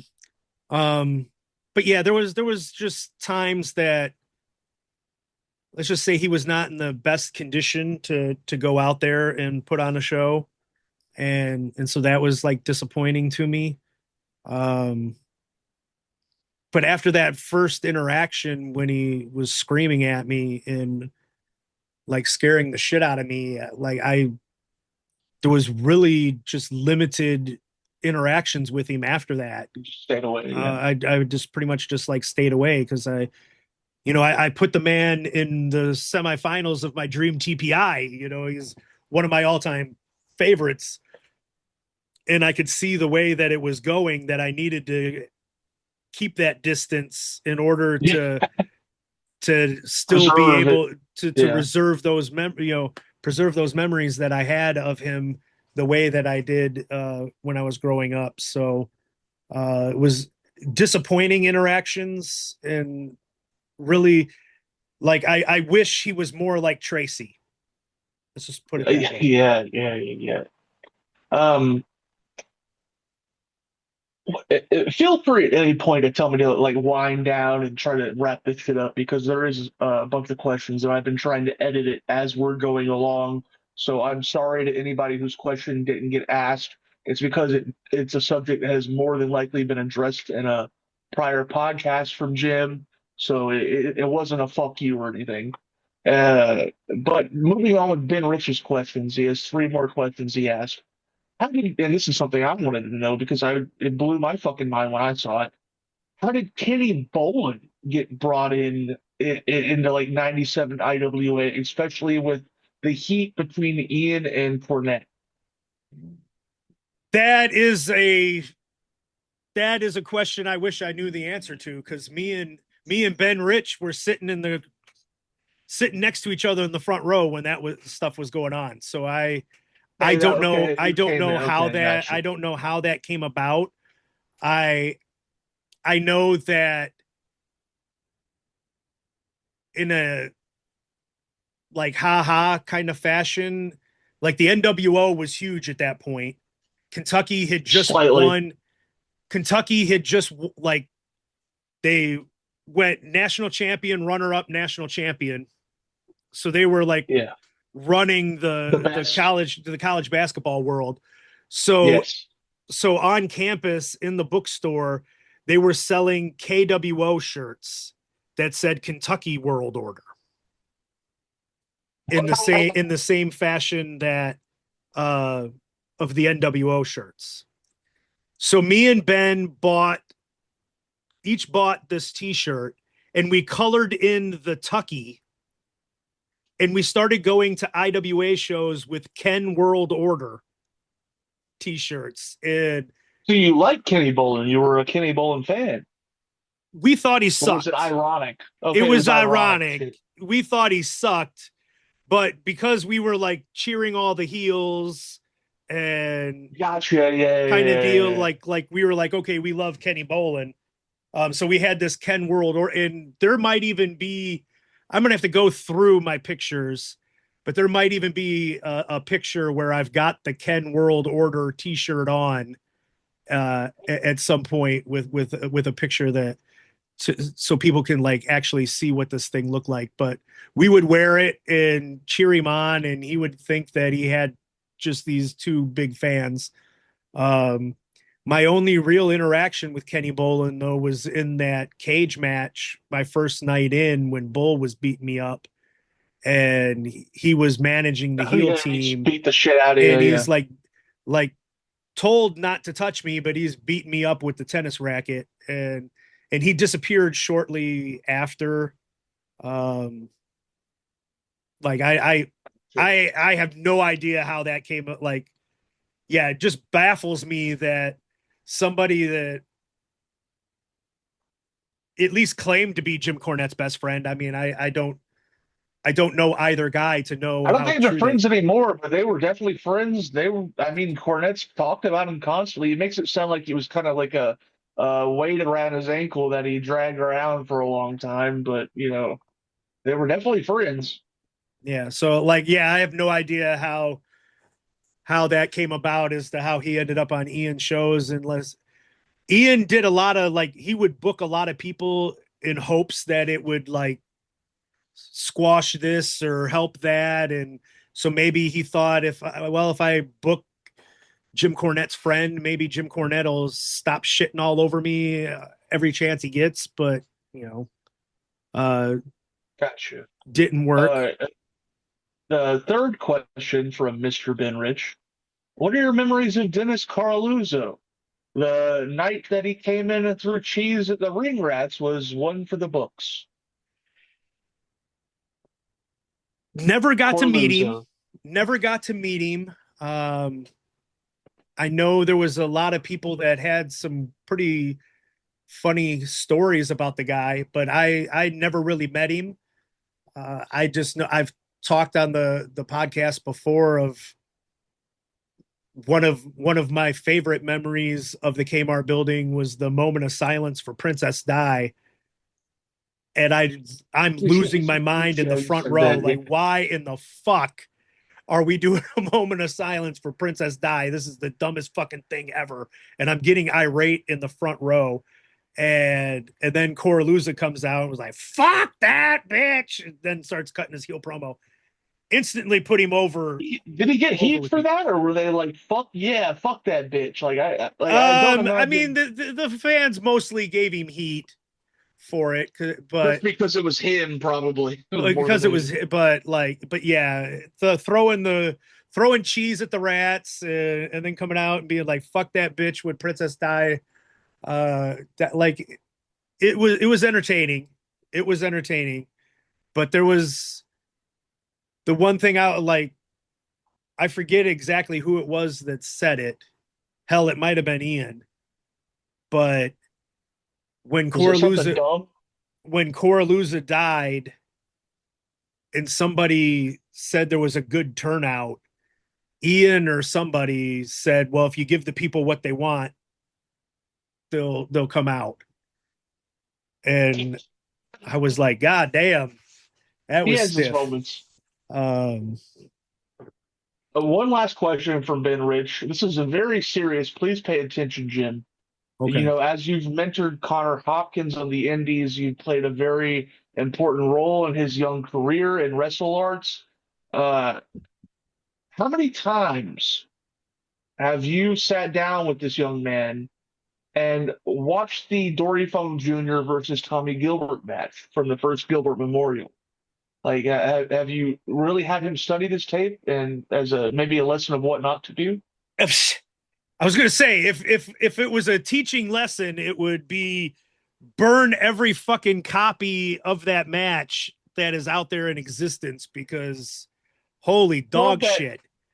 every But time that match comes up on this podcast, it's either somebody who's a fan watching it saying that was fucking terrible, or it was somebody who was in the business. But well, that match, man, that fucking match. It's like, well, you weren't in the crowd having to sit there paying your ticket and watch them right, grind on each other for 20 minutes. right. The guys that were going on and on and on about it were in the back Yeah. and didn't see it, and then just saw how they looked when they came back and were like, "Oh my god, they busted their ass for 20 minutes." No, Tommy Gilbert took a 20-minute fucking nap on the canvas while Dory just, like, Worked around worked them. around, like, worked the headlock around him. And Just my god, just abs oh. So the answer would be, I have not talked about that match with him. Like I'm trying to do positive reinforcements with Connor, and like teach him what to do and what to watch and influence him that way. I I'm afraid that if I show him what not to do, that's going to stick in his head, and then he's going to accidentally do it. But on the other side of the coin, Jim, if you are able to lead him to the title finally, and he has the title, if he could just work that fucking finlock for 25, 30 minutes, you're never going to lose that fucking belt. He's going to keep that shit. Well, and then we will change our teaching methods at that moment. Yes, But sir. I but understand. on the way there, we don't want to show him any of that stuff on the way there. Once we're there, then we can start showing him and teaching him how to keep the title. Gotcha. Okay. This is something I watched a few months ago, and it made me laugh. When Ian Rotten, this is my question. When it's all the dumb Ian questions are mine, basically. Ian worked Hardcore Homecoming in like 2005, and one of the matches he did was with the Dudley Boys, and Bubba Ray gets on the mic and just fucking, who the fuck are you? Why the fuck are you in my ring? It was Ian and Balls versus the Dudleys. Did Ian like come back from that trip and saying shit about Bubba Ray, or was like, do you know at all what I'm talking about, or no bells being rang, or I what city was that in? somewhere in Philadelphia or somewhere in Pennsylvania, I should say. Uh, I can definitely figure that out very quickly.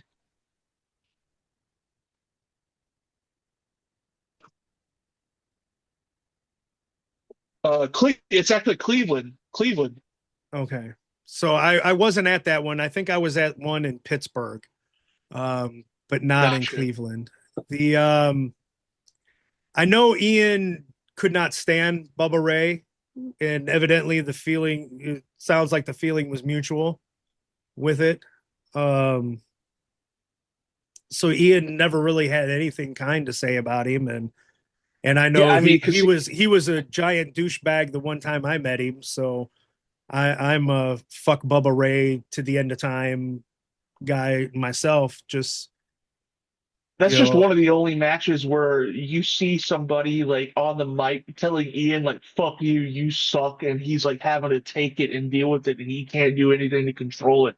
And it's very like obviously Bubba Ray's a well-established piece of shit kind of idiot sort of guy, but it was very just surreal to see him like fucking with Ian, like Ian has fucked with so many people before. But right. yeah, going on with Prophet of Ashes questions. What's the strangest thing you've had to purchase in the name of an IWA show? Like this weirdest object or whatever. We need a human leg tonight. Like, like um, man, that's hard to come up with just off the you had to top of buy the my trophy head. for Bart Gunn, right? Wasn't that your thing? Was Yeah, I bought that the was pretty trophy for Bart Gunn. Probably, at least for me, that I had to like when we went to get the leather strap that BJ used to start the superheroes angle, and that he would carry around and he would try to strap Patty with and everything. Like trying to explain that to the Oh yeah. person as to what we wanted and what we wanted to use it for, and like how it had to be, like That stuff was a like that. custom made fucking That deal. was a That's yeah, that was crazy. a custom made thing, and like trying to explain it to the guy. Um, Trying to explain to the fireworks guy what the plan was for the pathetic ass exploding barbed wire match in the Charlestown building. That was like really weird. Um, Yeah. Trying to just sometimes it was just the way that like things would combine when you'd be going, and like I know that Yeah, there had to have been times at like hardware stores and shit where we're in there getting like duct tape and rope and chains and all this shit where they're like, are you torturing somebody? Do we need to call the cops? Are you a yeah. serial killer? What are you doing with it? It's like a little column A, Oh, little column let's B. oh well, we need to have like 20 jugs of rubbing alcohol in a kiddie pool and leeches and lobsters and Love lobsters. and people are like, what the fuck are you doing? Don't worry about it, don't worry about it, um I hear you. Fucking okay. Brent and Blaze, I'm gonna simplify this question. Brent, I'm sorry if you're upset. Please throw me into very poorly exploding barbed wire. I apologize. But for the sake of this podcast and how long it's gonna go, I will simplify. What is your final? If you could dream book one IWA card, I will instead ask if you were to dream book one IWA card of your era of wrestlers, like what would be the main event, Jim? Like what would be for people that are still around? Like if Jim Fannin was to book the IWA reunion, what would be the main event of in 2026? But my era guys. Yeah, I mean, yeah. I mean, whatever you think of when you think IWA in terms of people that still wrestle and shit, like what would be your main event if you had to throw one together right now? Or just a match that you would like to see of wrestlers of that era would be a simpler version of that question, I guess. Well, I mean, the finals of my TPI was, Hero Punk. I always enjoyed those two in the ring together. No, Hero's not super active right now, but Yeah, he did a sick he ass just match did. earlier this year. Yeah, he Yeah. just did a match earlier this year. So give him a couple of months to prepare for it, Yeah. announce ahead of time, kind of thing, and I'd throw that match back. Just because so many of the matches that I'd want to see, the guys are gone, or Yeah. it's not like I could go, hey, Retired or gone. Tarek Yeah. Yeah. Kickboxer, let's get back out here and do this again. Like it just can't Yeah. happen. So um I would default to Hero Punk. Um give me Eddie Funky Cabana, Kingston. goddammit. Break Well, run see, that in at first that 2026. my first rough draft of the Are we making TPI, money or not, Jim? Damn it. the first draft of my IWA TPI, I put Punk Cabana first round as the match because of haha. I think that like that just made me chuckle, knowing their history now. But then once I like found the amount of people that were left off, it was like, sorry, Cabana, you're out, um, on that one. So I didn't go that route. But like Kingston, Yeah. Claudio, Shit. Yeah. put Uh, Kingston Samoa Joe would probably be pretty damn good.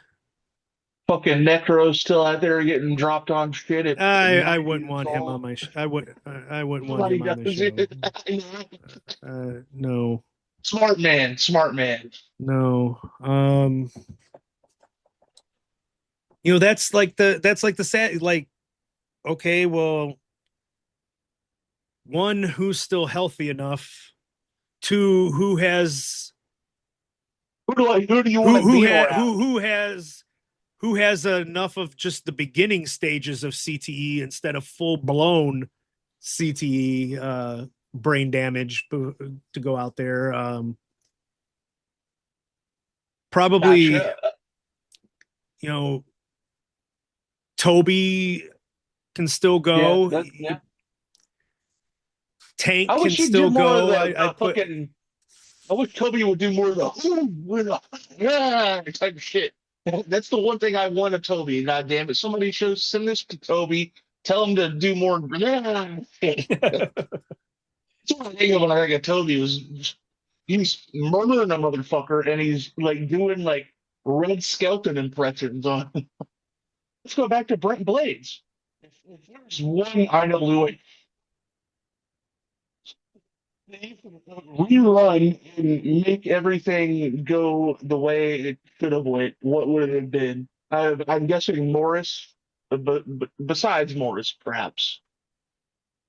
Okay, I couldn't quite hear the whole question. What was the Britton question? Blades would like to know if you could go back and rerun one IWA show the way you wanted, which one would it be? And I don't know if it was your answer might be Morris, but if it is Morris, what's your number two? Well, I've complained about it enough on here. I would go back and make Chris Hero beat Samoa Joe. That one still sticks in my craw to this day. Let's see, what was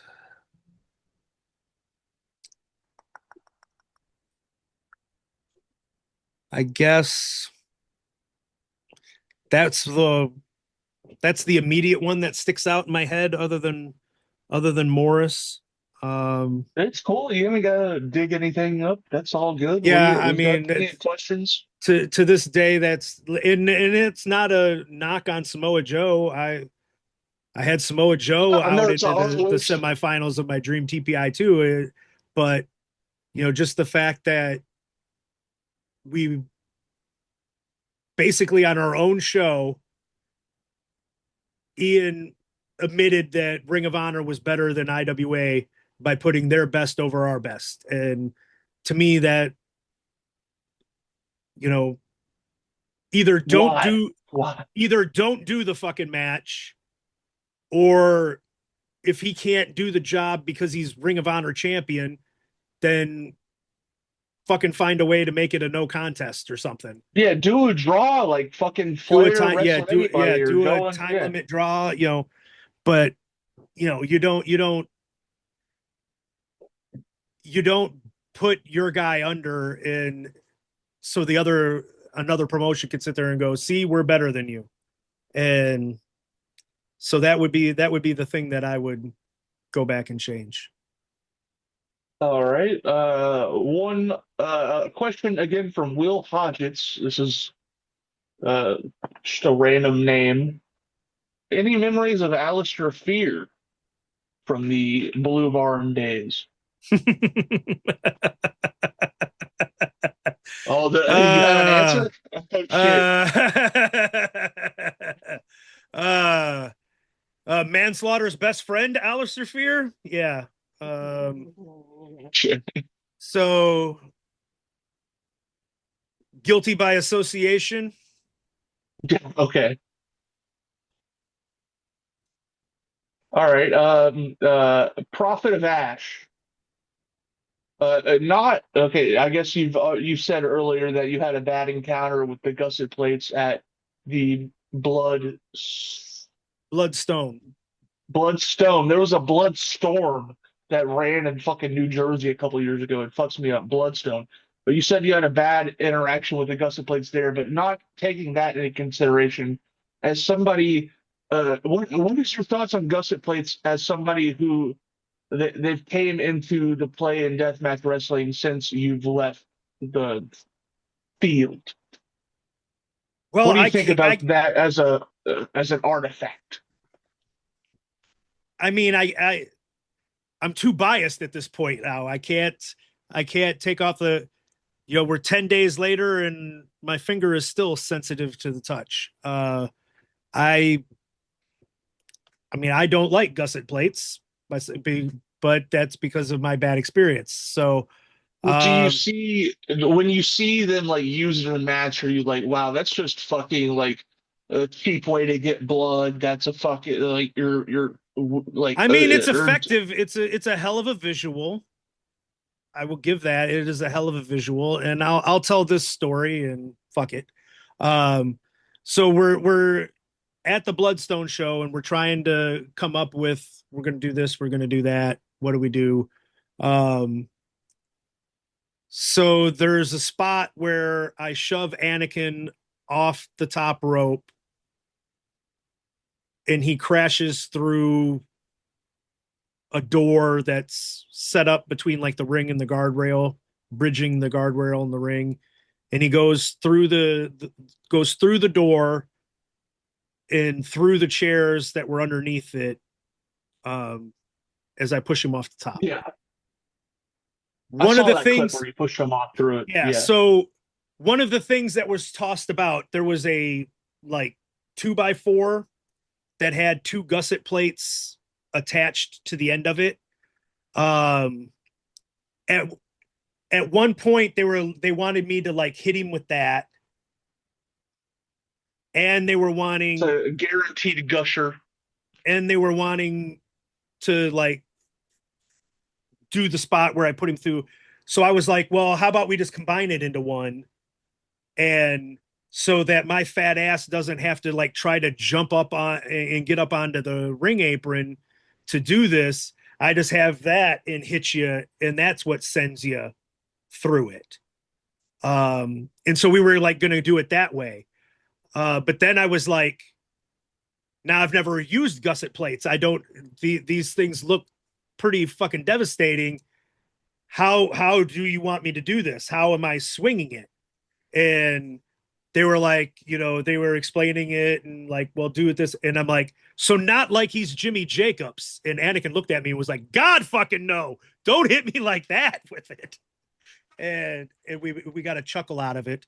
But then we decided that we were going to let John Wayne Murdoch be the one to swing the gusset plate stick at him, and not have me out there swinging something for the first time in 20 years, uh, with something that could be as dangerous as a gusset plate. So, I mean, I don't like them, but it's a hell of a visual. It makes me squirm watching them pound them into each other, and seeing the damage that it can do. They're a hell of a lot tougher than me going in there and taking them than. Gotcha. At this point, I'm out of questions from anybody that isn't tripping balls. So let's just try to go through these, and we can depart and have a substantially less than 6 hour interaction. Yes. And so, what are you just talked about the gusset plates? What are some like not even taking into consideration like you being a part of IWA and having to worry about the safety to some degree of some of these people. Like, as a fan watching the shit, what are some of your favorite and least favorite gimmicks that were used in death matches? Least favorite is going to be the freaking live animals, leeches and lobsters and no, Yeah. it doesn't age well. It didn't work well in the moment. Um, Not a huge fan of the glass. I mean, it's so unpredictable and anything can happen, and it's just Yeah. the risk outweighs the reward I mean, with. you were there when Necro got his shit carved out, right? With the Right. And I was there when Corporal got, and I mean, it was the glass of the clock on Mitch, and just too oh, I mean, much, yeah, fucking everything. Yeah, yeah, too yeah. too much stuff that glass intersects. Like it's just too much trouble. Fire is too unpredictable. Yeah. You know, um, like stick to like the tables and the ladders and the chairs and they've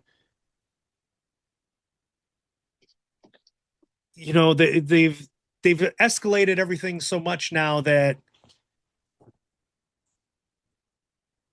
when somebody can like see a table spot and be like, oh, yawn, that's we've seen that Yeah. 9 million times now. When We you're got to do served something now, crazier, kid, and served now. like you think of your longevity here, like at some point you have to like draw a line and be like, we can't go beyond this. And you're just, it's like Anakin's made a post I saw today where he was like celebrating his anniversary in the business, and he was like, I'm here for a good time, not a long time. Well, think about being here for a long time too. You know, like if this is something that you really like doing, how about we try to think of ways to keep you around for a while, and let you Yeah. do it, instead of you know ending up in a wheelchair Just before you're 25. Let's yeah. let's try to let's try to think about long-term stuff too. So always just the like the insane shit that can create way too much chaos. I'm like not a huge fan of, and stick to the barbed wire and the tables and the chairs, and you know make hardcore safer again. Do the do the chair shot to the back instead of to the head. We don't need any more Swiss cheese CTE people out there. Just take care of yourselves, and the fans will hopefully adjust back and still pop for the stuff that used to make them pop, but now it's like you gotta shoot them with a bazooka and throw them off a 25-foot building and have them go through 28 contraptions on their way down before the crowd pops. You don't need all that. Don't need to kill yourself. Keep yourself healthy. Jim, I mean, in 2007 IWA, you were starting to, not be super thrilled to be there, but what are your memories of the IWA Deep South feud, and more specifically, like the push of Freak Show to the finals of the King of the Death? Like Freak Show was randomly a top deathmatch guy for a brief period. Memories on that situation. Not a lot. I mean, I think I've made my point clear in the past. Like, I don't like outside groups coming in and going over on our guys. Um, Yeah. it's fine to use them. It's fine. Like, you know, the way that I am, like, be biased against them. Yeah. Make all of the Deep South guys wrestle each other in the opening rounds, so they eliminate themselves and beat the shit out of themselves, to where they're then, easier fodder for the IWA guys, the real IWA guys at the Okay, end. back Um, then, like Tank was more like Tank was considered a deep South guy, I think, at that point. But instead, they pushed Freak Show instead of somebody like Tank. Was it? I know that Ian and Freak Show had some match in Deep South where there was a pinata and something got in Ian's eye or something, and I guess they were trying to run off that. But do you think somebody like Tank would have done better in that situation than Freak Show? Tank definitely would have done better. I mean, Tank's one of the greatest at doing that shit ever. Um, but Tank was around before there was an IWA Deep South, so Oh yeah, oh 04, oh 04, yeah, he was at that. Yeah, maybe it was like the NWA wild Wild side stuff. Side Yeah, is yep. more like what Tank, so Yeah, what yeah, Tank was a Deep South guy, not necessarily an IWA Deep South guy. So maybe that was why he wasn't chosen. Um, just maybe so much also, better than Freak Show. God damn it. just the fact that he was too over with the people. It could be you. You don't want the invading side to be cheered against you, because you give them somebody as awesome as Tank. Do you Uh, remember when Tank showed up with a fucking like full head of bleach blonde hair in like '08 time period? Like suddenly he had like fucking like flare hair. Like it was crazy. I think that's the only that's the only version of Tank I have a photo with, because Yes, because God, that's the best version. when I got the picture of Tank, and love Tank to death, and Oh, he's so nice. we He's would so talk sweet. we would talk a lot of college football back then, Kentucky, Tennessee, uh, talk shit and stuff, and so we Talk shit and loved, stuff. yeah, yeah, and so we loved Tank. And so I was like, okay, I wanted to get a picture with you, and I think it was the bleach blonde haired version of him that I took the picture with. If I can recall the picture off the top of my head, it was Just a that version. wonderful But look. yeah, I Great mean, look he from would have him. been a hell of a lot better than any of the other ones that came in as the Deep South guys. He would have been a hell of a lot better, but you would have had the crowd cheering for him. And like I say, Yeah, that's fair. he was more at least the way I thought of him because of the War Games and him being the Oh shit, NWA yeah. Wild Side team. I would have pictured him more that alignment than IWA Yeah, deep yeah, I get what south. you're saying. That's a fair point. Yeah. Yes, sir. But yeah, Uh, I was not a fan of Freak Show making it beyond, like, if you want to get him out of the first round, it should be, you know, knocking out all the other deep south guys, and then he's the one trying to win for them, and maybe you give him one win over it's somebody, just and so then weird because '07 was like one of the last good years of that deathmatch style, and then you had Freak Show as a featured player, and it's like what are we doing here? You know? well, But I mean, you also end up with like Devin Moore and stuff. So what the fuck? that's a fucking guy. Okay, that was I got a whole other podcast. But real quick, Devin Moore, you weren't just you weren't impressed. That was like, why the fuck? That's the way I've always felt about Devin Moore as a fan. Like I've never been impressed by Devin Moore. Just fucking why, why? And then yeah, just why? I I never mean, got it.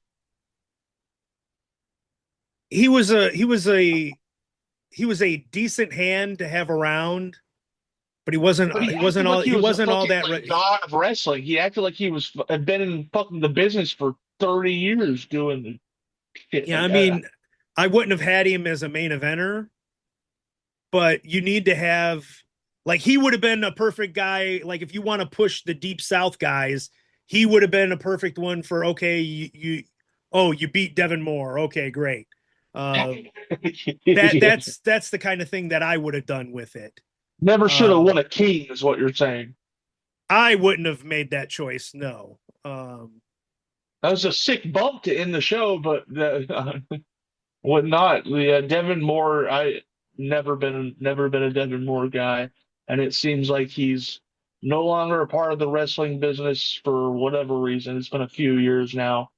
I remember he was one person that Ian was supposed to Ian was going to try to book a comeback show about 3 years ago, and Devin Moore was one of the names on the card. And it's like, motherfucker, the last time you talked about Devin Moore, you were cutting a promo to everybody at one of the King of the Death saying, this guy's a fucking pillhead thief, fucking piece, like saying all this shit.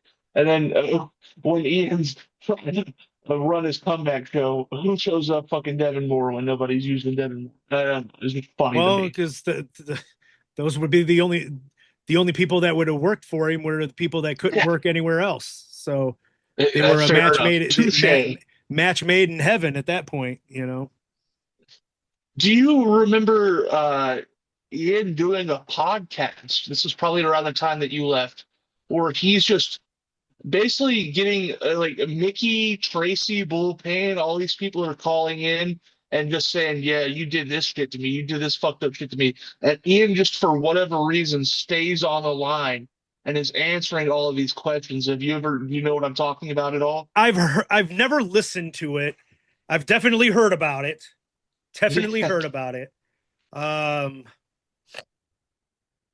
It's just one like of hang up those. the It's phone, man. Hang up. right. Well, I mean, he was so not used to anybody standing up to him that, you know, he probably was just shell shocked and didn't know what to do.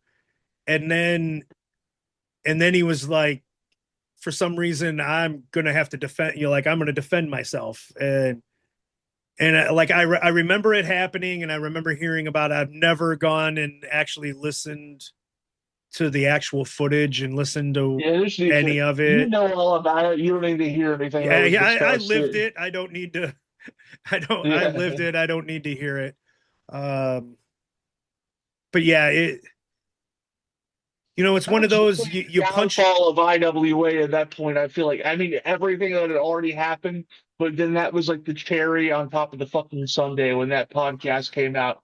It was like there's like so many people still to this day. will go back and post clips from that and be like, "This is why I can't fucking support anything IWA." And it's like, man, there was a whole other part of the chapter where he fucked over a whole other generation of people. Like, save your energy for that. Don't focus on the fucking 2009 shit or whatever. But uh, rough stuff. Good on you for not listening to it.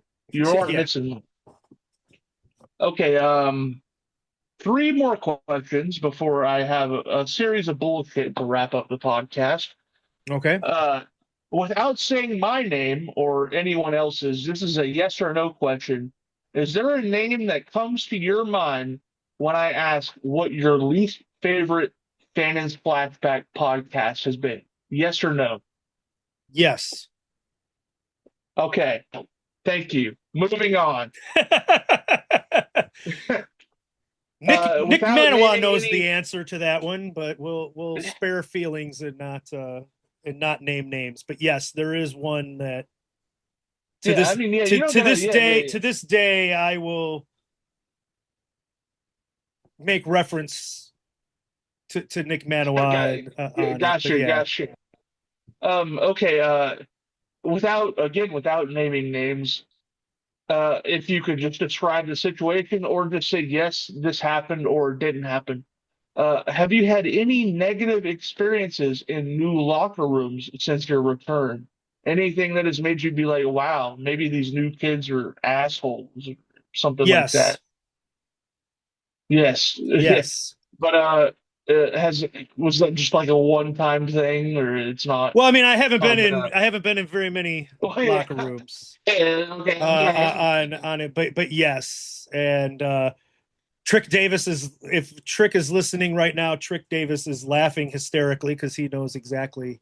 But Uh, it's nothing that has turned you off of what you're doing right now, or is it no, has it? and it just made me not a fan of one particular person, and that's neither here nor there. And No, yeah, no, yeah, yeah, I just yeah.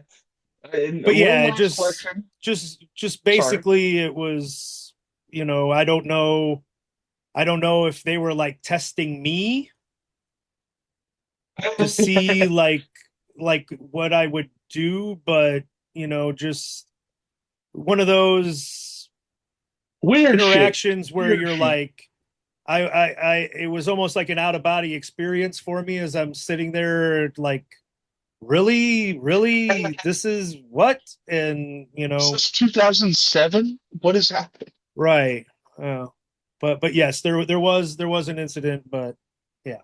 Yeah, yeah, okay. On the flip side of that coin, since your return, are there any new wrestlers that you have seen that shows that you've been particularly impressed by? Like, just like, wow, okay, shit's going all right in 2026. That guy's pretty good. Yeah, I've seen some people that I was like, oh, that's nice, and some people that have like been real nice to me, and um Then they sucked. no, I didn't say that, but um there's a few people that and if you see me on my socials, you'll see who I like will retweet and put like who I put over. Yeah. um Anakin has really impressed the hell out of me. Anakin, great. Good So guy. I try to I'll retweet his stuff and cheerlead for him. Um, Gwen Neodona has Yeah, like she's impressed very me. fun. Um, that's somebody that I think I've pushed a couple of times of like, let's bring Mickey in and have me manage Mickey and go against her. I think that would be a phenomenal matchup, and I think it would do a lot to help Gwen going forward and give her some good experience and see how she reacts to certain things. Because there's definitely some things that Gwen can work on with what I've seen, Yeah, yeah.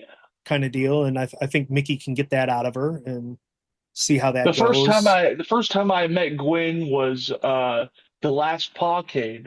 She was just setting up chairs and shit, and I like, who the fuck are you? What hey? And then she worked a match later, and I've seen her constantly since then, like always busting their ass and fucking making a name for herself. Definitely, that's a good choice, kid. But if we could move on to the end of this podcast, Jim, are you ready? Yes, I am ready.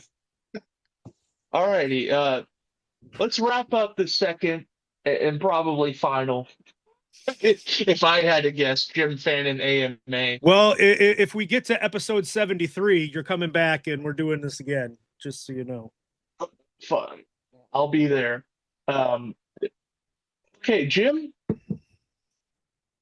what is your favorite word? My favorite word? Money. What is your least favorite word? No. What turns you on? Big tits and red hair. What turns you off?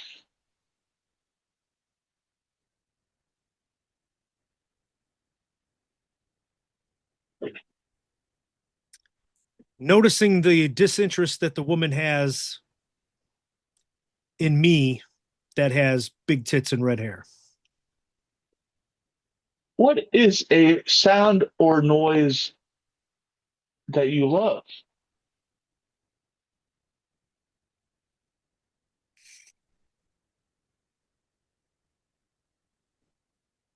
Boos from the crowd.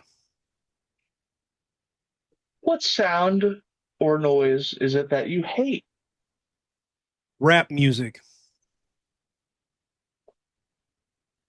What is your favorite curse word?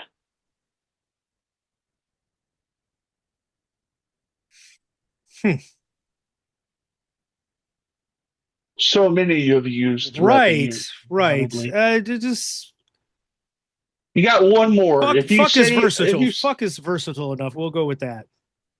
okay, a very popular answer. What profession, if we're talking wrestling, what profession other than professional wrestling, other than your own, would you like to attempt? If you could go back to and fuck it, I'm gonna get into little league baseball or some bullshit. Like what? Like, is there anything you wish? Like what besides wrestling? What would it have been? Um, from the time I was little until the O.J. Simpson trial, I was going to be a lawyer.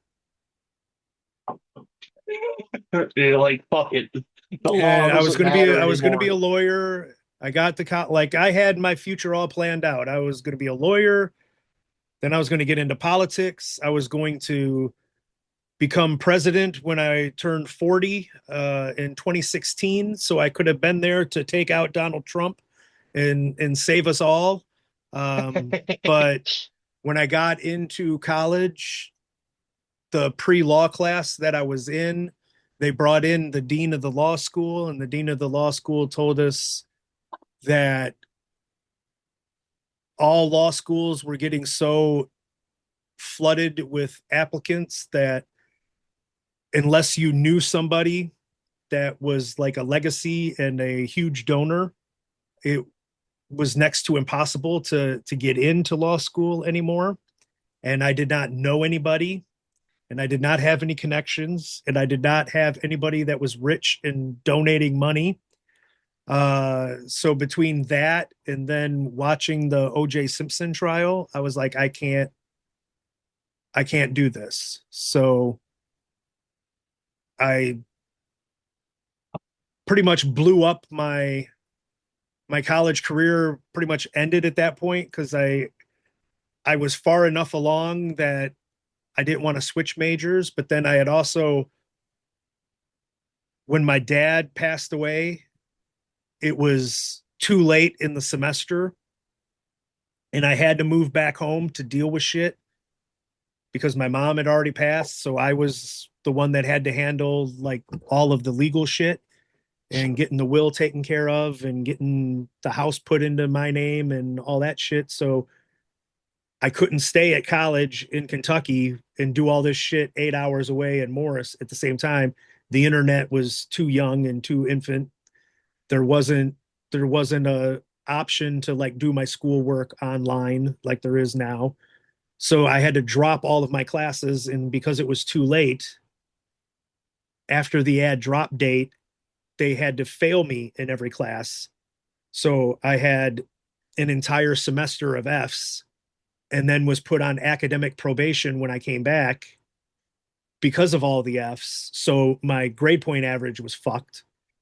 And I was like, so there's like, because the world hates me and whatever, there goes I'll never get into a law school because of all those F's, and nothing I can do about it.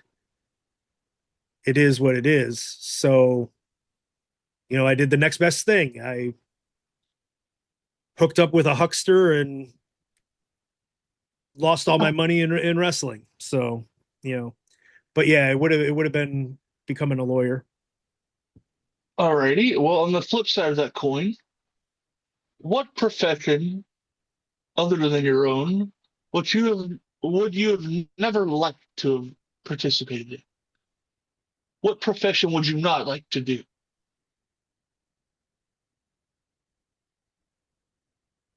Well, with what I learned going through I would not want to be in politics. That would disgust me to be involved in that now. Um, and I wouldn't want to be. Hmm, I wouldn't want to be a doctor. I wouldn't want to be around sick people all the time,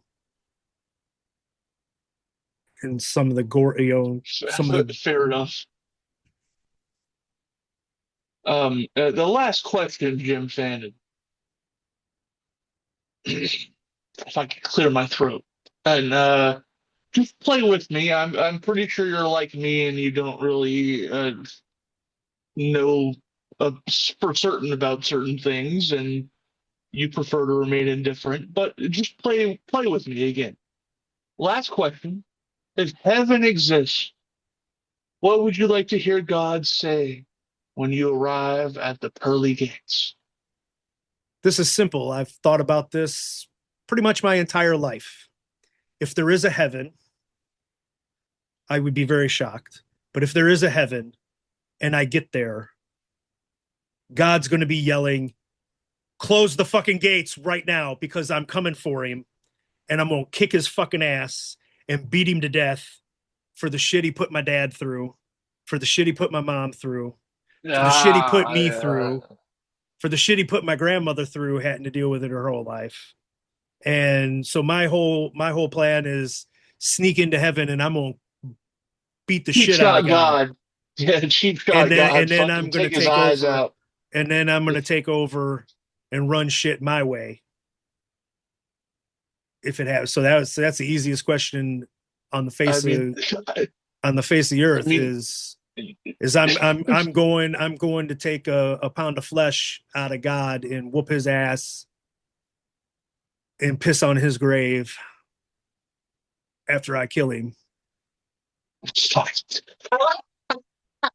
that's the that's the best possible fucking ending to this AMA, Jim. I mean, there's nothing more that can be added to that. I'm glad that I chose the inside the actor studio route for the end of this AMA. I think it Mm-hmm. paid off very well. That was something I might have to listen to from time to time, that final statement there. uh, Um, but yeah, that's Pawcade at this point. By the time you're hearing this, I guess it will Pawcade mark. will be over by the time this And airs. maybe perhaps Jim Fannin had a great day.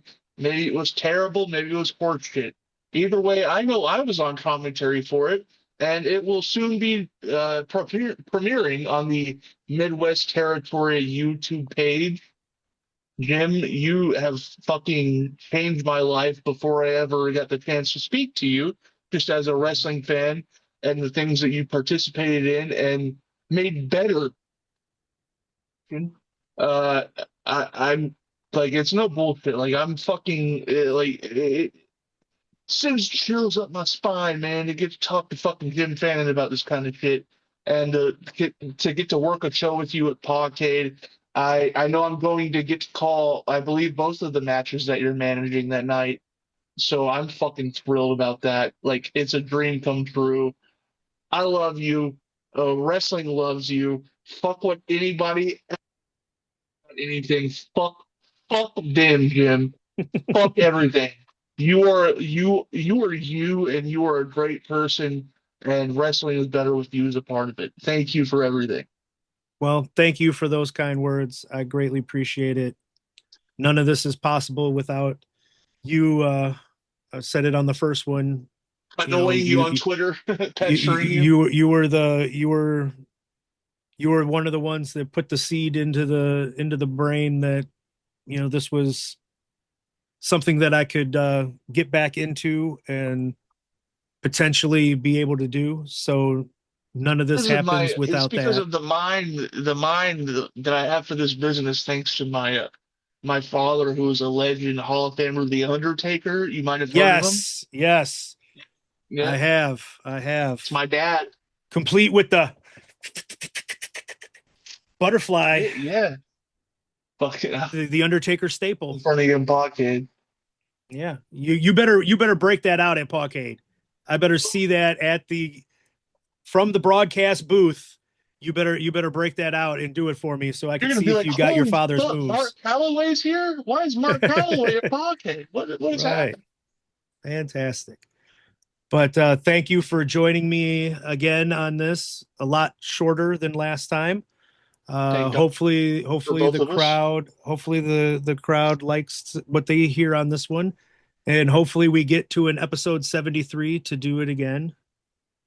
So save some better questions uh, for that. You've got like almost 40 weeks to potentially prepare for it. But thank you everybody for listening. Make sure that if you have not subscribed to Tripping Balls' YouTube page, Crusher Bones Forever. Yeah, anything you ever wanted to know about Bad at the Bone Wrestling, which Jim hates and rightfully so, I have plenty of that documented thanks to my dad, The Undertaker, wrestling Rip Rogers and fucking Todd Morton, breaking Todd Morton's ankle. Man, plenty of manslaughter. Everybody loves manslaughter, right, Jim? He had a big meet Yeah, and greet everybody. at the arena recently. Yeah, everybody. Yep. So so make sure that you're checking out Crusher Bones Forever, the YouTube page. You can just tell him Spent to hours there. burn the manslaughter footage and get rid of it. But otherwise, uh, you're doing Unsanctioned Pro. Is that the Unsanctioned group? Pro every third Saturday of the month, as well as EWA in both Danville and Richmond, Kentucky. One of the most professional fucking wrestling. Everybody wants to shit on Kentucky wrestling. Anytime I bring it up, and it's understandable why they want to fucking be like. I mean, they have a million reasons why it sucks and it's bad. But I've been with EWA for 2 years. It is fun. It is fucking extremely professionally ran. It's the best promotion in fucking Kentucky. I'll put my fucking money on that. There's no MAGA affiliations. There's no fucking political bullshit sandwiched into the product. It's Kentucky wrestling with hope. And Kentucky wrestling hasn't had hope for a long time, based on a very corrupt generation of wrestlers that have dominated everything, as Jim knows, as everybody knows. But yes, EWA in Kentucky, that's on Facebook and Twitter. I'm about to start taking over the EWA Twitter to boot that. It's I don't know what it is actually. You figure it out, motherfucker. Google it. But Yeah. I'm about to start taking over the EWA Twitter. It's all over YouTube. When they if an EWA show happens on a fucking Saturday night, the fucking first part of that show you're gonna see uploaded on Thursday. There's no downtime. You don't have to fucking wait. It's very professionally ran. You're gonna see the product as soon as fucking possible, and it's growing and it's blossoming all across Kentucky. And I fucking love being a part of it. I love being a part of Unsanctioned Pro. A lot of the times I just sit in the corner and I'm like, wow, there's Rich Swan, there's fucking there's John Wayne Murdoch just chilling. There's like I'm gonna stay out of the way and Unsanctioned Pro is what I'm saying. But Kentucky wrestling doing well, alive and well. Please check out EWA and Unsanctioned Pro. Thank you for allowing me to say that. Yep, no problem. Looking forward to seeing you at Pawcade, even though I guess I was looking forward and had a great time seeing you and meeting you in person at Pawcade. So we'll act like it's already happened. Could have went terribly. I mean, you might have had to take the baseball bat to me. Is Bull Payne's bat there at least? I know Bull's not there. I don't. I was supposed to get a softball bat. I was supposed to get the barbed wire bat from Jeremy in Indianapolis, and I left.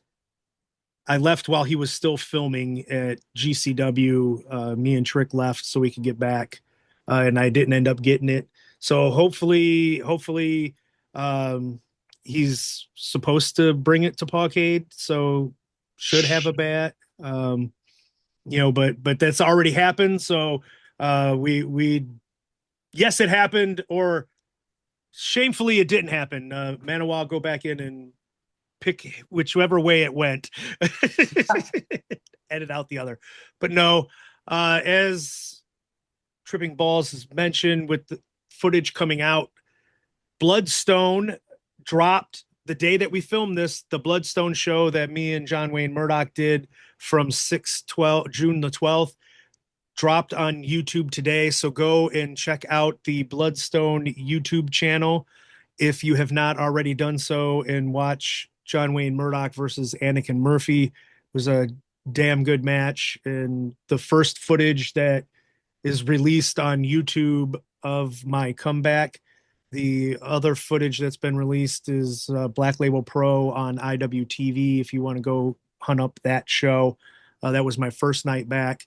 Now this one, so Bloodstone's beaten Wrestle Arts to release in footage.